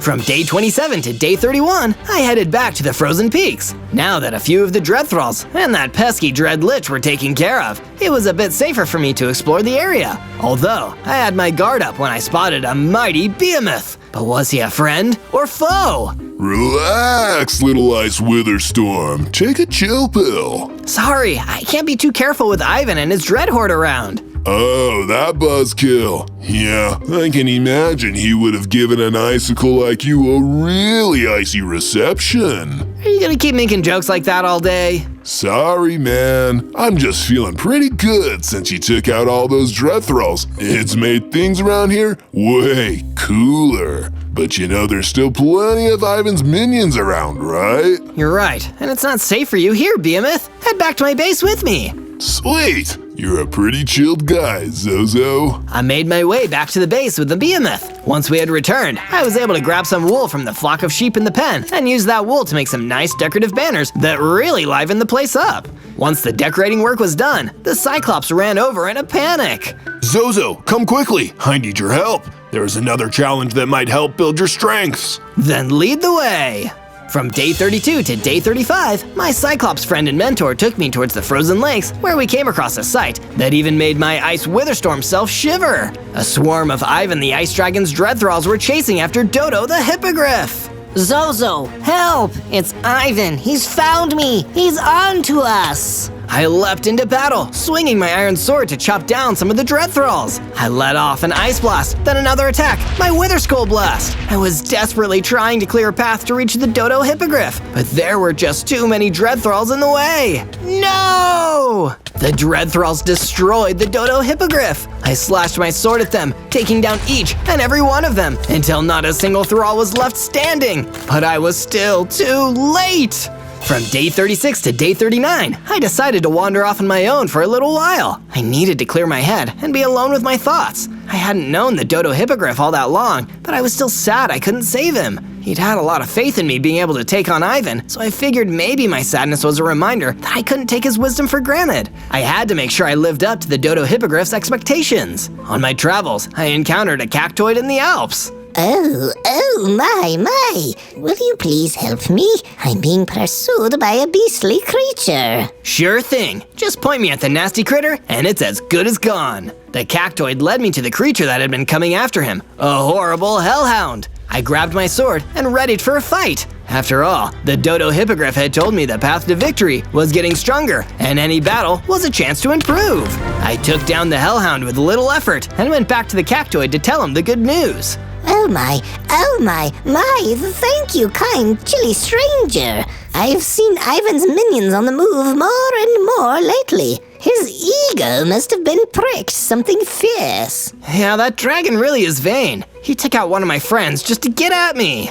Well, he wants to be the only ice creature around. I imagine he feels threatened by you. Take it from a guy covered in spines. Some people only act tough on the outside to protect themselves on the inside. From day 40 to day 43, I decided it was time to rejoin my friends back at the base. The Cyclops and I had parted briefly after we lost the Dodo Hippogriff, but I thought about what he'd said before. Only with our powers combined could we take down Ivan. Hey there, Zozo. Glad to see you're back. Don't worry, I've been keeping an eye out while you were gone. Thanks, Cyclops. Say, this place looks a little different. Well, I wasn't gonna just sit around on my hands. Have a look around. The Cyclops had worked really hard at making the base more homely, just the thing I needed to lift my spirits after losing the Dodo Hippogriff. He'd built plenty of new bookshelves and even a few comfy couches. You know, Cyclops, it's not like we can sit on more than one of these couches at a time. About that, Zozo, I was wondering if I could invite some guests. There are more Cyclopses like me who have had it up to their eye with Ivan. Would you mind if they came to stay? Not at all. The more, the merrier.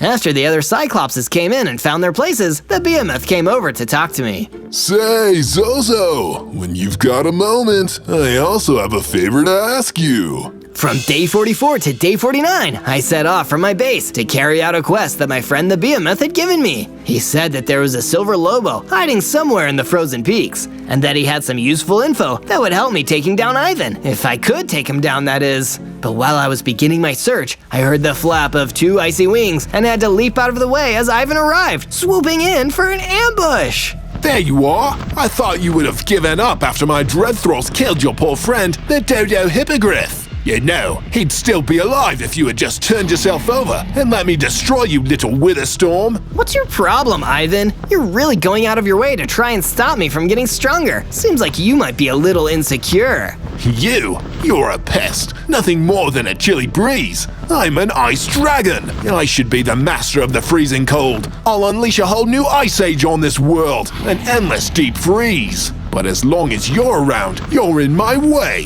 So let's see if we can't fix that little problem. Suddenly, a monstrous reaver burst out of nowhere and came charging towards me. Ivan had already flapped away, leaving his minion to take me on. This creature might be my toughest fight yet. From day 50 to day 53, I got to fighting the Reaver. This thing was one of the most powerful mobs I'd ever seen. It was all brute strength and rage. I deflected its blows with my iron sword, the occasional hit knocking into my armor and causing me a little damage. I'd need to keep my cool if I was going to defeat this monster. Wait, that's it! I blasted the Reaver with my Ice Blast. While the icy attack didn't freeze it completely, it did slow down the beast's attacks. I could dodge out of the way of its fists a lot easier now and got around behind it to deliver the final strike with my sword. The Reaver fell. I had not only survived, but I'd beaten the creature too. But my trusty iron sword was looking a little worse for wear now. Although, much to my surprise, the Reaver dropped something that could come in real handy later on. Some mystical diamonds. I'll stash these in my inventory for now, but they could make me a great replacement for my sword. As soon as I touched them, I was granted a magical vision by the mystical diamonds. They showed me a little dragon, just newly hatched. It was Ivan, as a baby. He was scared and all alone, left abandoned on the top of a frozen peak. So that's why he was such a bully. He'd felt so helpless, and now he wanted to be the strongest around to avoid that feeling, even if it meant being mean to others. From day 54 to day 57, I continued my search through the frozen peaks until I finally came upon the creature I'd been searching for, the Silver Lobo. This thing was nasty. I didn't even have a chance to negotiate or come up with a peaceful solution. It just lunged straight for me. Lucky for me, I had already tangled with a Reaver and survived, not to mention all the dread thralls I'd taken down. So with a few blasts of Wither Skulls, the battle was over as quick as it began. And then I saw the thing that was so handy that the Behemoth had sent me here in the first place. The Silver Lobo dropped a map. It had been tasked with guarding a location that obviously Ivan didn't want me getting to, so I grabbed the map and made the trek back to my base. I needed to speak with the Behemoth. Hey there, Zozo. It sure is cool to see you back in one piece. Say, Behemoth, why send me after this map? Well, I figured you should go to where it leads and find out for yourself. Will I find out why Ivan wants to stop me from getting stronger? Oh, I can tell you that. He doesn't like being the weak one, and you intimidate him. An ice dragon like him can harness the frost and the freeze, but you're cooler than cool. You're ice cold. Ice withers are made of pure frozen magic. He only wants to hold you back because he knows you could outmatch him. From day 58 to day 62, I decided to do some more work on my base now that I was back for a while. I upgraded our sheep pen, making it more spacious for the flock so they could roam around a bit easier. Then, I took a look at the map I had gotten from the Silver Lobo and started to follow it to see what all the fuss was about. It only led to a mine filled with diamonds. No wonder Ivan didn't want me finding out about this place. I got to work mining as many diamonds as I could carry and raced back to my base so I could turn them into useful items. Before long, I had a brand new diamond sword to replace my worn out old iron one, along with a new diamond pickaxe to make mining a breeze. Then, just as I was finished, my Cyclops friend came up to talk to me. Zozo, I noticed some of my fellow Cyclopses were a little bit chilly, so I made a brand new fireplace with them. Hope that's okay. Sure, even though the cold never bothered me anyway, I'm glad you guys can keep warm. The Cyclops and his new pals had even built a whole new comfy living area for everyone to show their appreciation for being allowed to stay in the base. I had to admit, I was pretty impressed with what they'd done with the place. From day 63 to day 66, I decided to ask around my base for some advice. I knew I still wasn't tough enough to go head-to-head with Ivan yet, but I had to do something to get back at him. And besides, the Dodo Hippogriff had made me realize that teamwork was the best way to putting a stop to Ivan's plans. Eventually, the best advice came from Kitty. You know from that Dreadthrall's diary that Ivan has a base in the eroded Badlands, right? Well, why not go and scout the place out? You don't have to go in or try and face him. Just take a look from the outside to see what it looks like and how to get there. Good idea! A recon mission! Thanks, Kitty! No problem, Zozo. I made my way to the eroded Badlands, making sure I kept to the shade as often as I could, since the Badlands were so much hotter than the frozen lakes. Even though ice witherstorms like me were pure enchanted ice, I didn't want to run the risk of melting. I was able to get a good look at Ivan's base. It was well guarded by plenty of his minions. The place was crawling with Dreadthralls. Getting inside was going to be tricky unless I got a lot stronger. Suddenly, I caught the sound of someone sneaking up on me. It was a siren. Oh no, I thought. One of Ivan's perimeter guards had found me. But to my surprise, she wasn't with Ivan at all. You're an Ice Witherstorm. Then the rumors were true. Come with me. There is something I need your assistance with. From day 67 to day 70, I followed the siren as she explained what the problem was. One of Ivan's dread beasts drove me out of my home not far from here. It's an incredibly territorial creature, and I can't convince it to leave. I need someone to, well, not to be indelicate, but someone that can remove it. No problem, Miss Siren. I'll handle it. Sure enough, there in a clearing sat the vicious Dread Beast. It immediately sensed the presence of an ice witherstorm in its territory, and I got ready for a fight. After all, I'd been looking for a chance to test out my new diamond sword. The snarling Dread Beast was quick, but only a little bit harder to defeat than one of the Dreadthralls. I swung my sword at the monster, and it fell, bested in combat, and now the Siren's home was free from the nasty intruder. Oh, thank you, Zozo. I wish I could offer you more than just my gratitude, but know that should you ever need a helping hand, I will come to your aid. Wow, thanks, Miss Siren. From day 71 to day 74, I ventured out across the eroded Badlands, trying to get a better feel for the area and see if I could come across any hidden passageways or other areas that could offer me some secret way into Ivan's lair. I just needed to find something to give myself an advantage, and if I could get a drop on that egotistical ice dragon, maybe that would help me defeat him. I didn't find much in the way of secret tunnels, although I did pass a strange rock formation. When I looked at it from a certain angle, it almost seemed to spell out a word. If you're enjoying this video and want to see more, then find our other ones by searching Zozo or clicking the channel icon below. Suddenly, I heard a familiar flapping of some fearsome wings. Ivan! I must have wandered close enough to his base for one of his Dreadthralls to spot me. You never should have come here, Zozo. I'll teach you to trespass. Ivan fired his icy attacks at me. Under the sun of the Badlands, he was weakened. Either that, or because I was stronger now, I could take more of what he could dish out. Feeling confident, I swiped my diamond sword at him as he swooped down low, but it wasn't enough to cause any lasting damage. I still wasn't strong enough, so I dodged out of the path of Ivan's next ice blast and took cover until he flew off, frustrated he couldn't find me. He wasn't the only one feeling frustrated though. From day 75 to day 78, I headed back to base and went to sit quietly in my room. I was annoyed that I still couldn't beat Ivan in a fight. I knew all about him now, how he had become the meanest, toughest around, so nobody else could harm him, but he still needed taking down. And if I couldn't even manage to do that, then no one else had any hope of stopping him. I wasn't strong enough, and that made me feel like I'd let down the poor Dodo Hippogriff. Hey, Zozo, don't feel so disheartened. Come and check out the base. We've made some improvements that are pretty...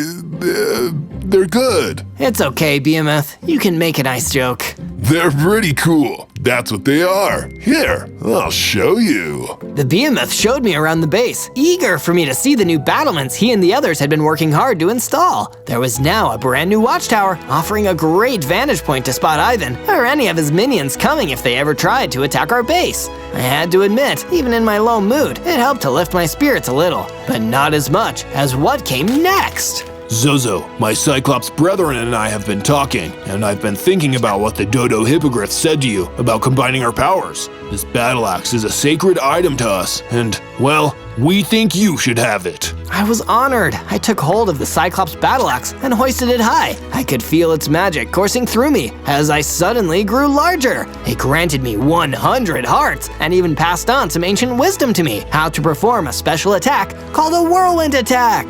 From day 79 to day 84, I was feeling pumped for a rematch with Ivan the Ice Dragon, so I made my way back toward the Badlands to take him on with my increased strength and the Cyclops power at my side. Much to my disappointment, Ivan was nowhere to be seen, probably hiding back in the safety of his base. I did come across a fire ogre though. This was one mob I really didn't want to let get the better of me. His burning blasts of flame could have melted me. But luckily, a huge gust of wind from my whirlwind attack and some ice blasts for good measure quickly snuffed out the fire ogre for good.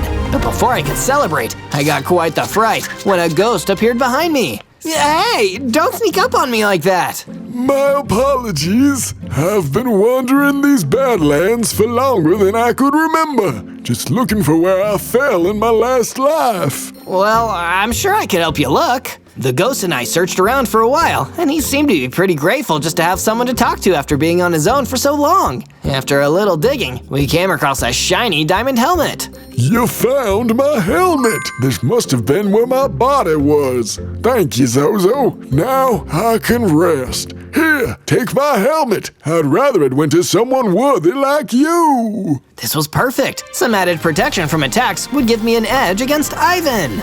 From day 85 to day 89, I headed back to my base, only to find a terrifying sight waiting for me, Dread Thralls! They were attacking my base. I jumped into action and drew my sword. I let out a blast of my whirlwind attack, sending Dread Thralls toppling over and flinging them into the air. I cut down two with my diamond sword, then froze another with an ice blast. A heavy strike with my sword, and he was gone.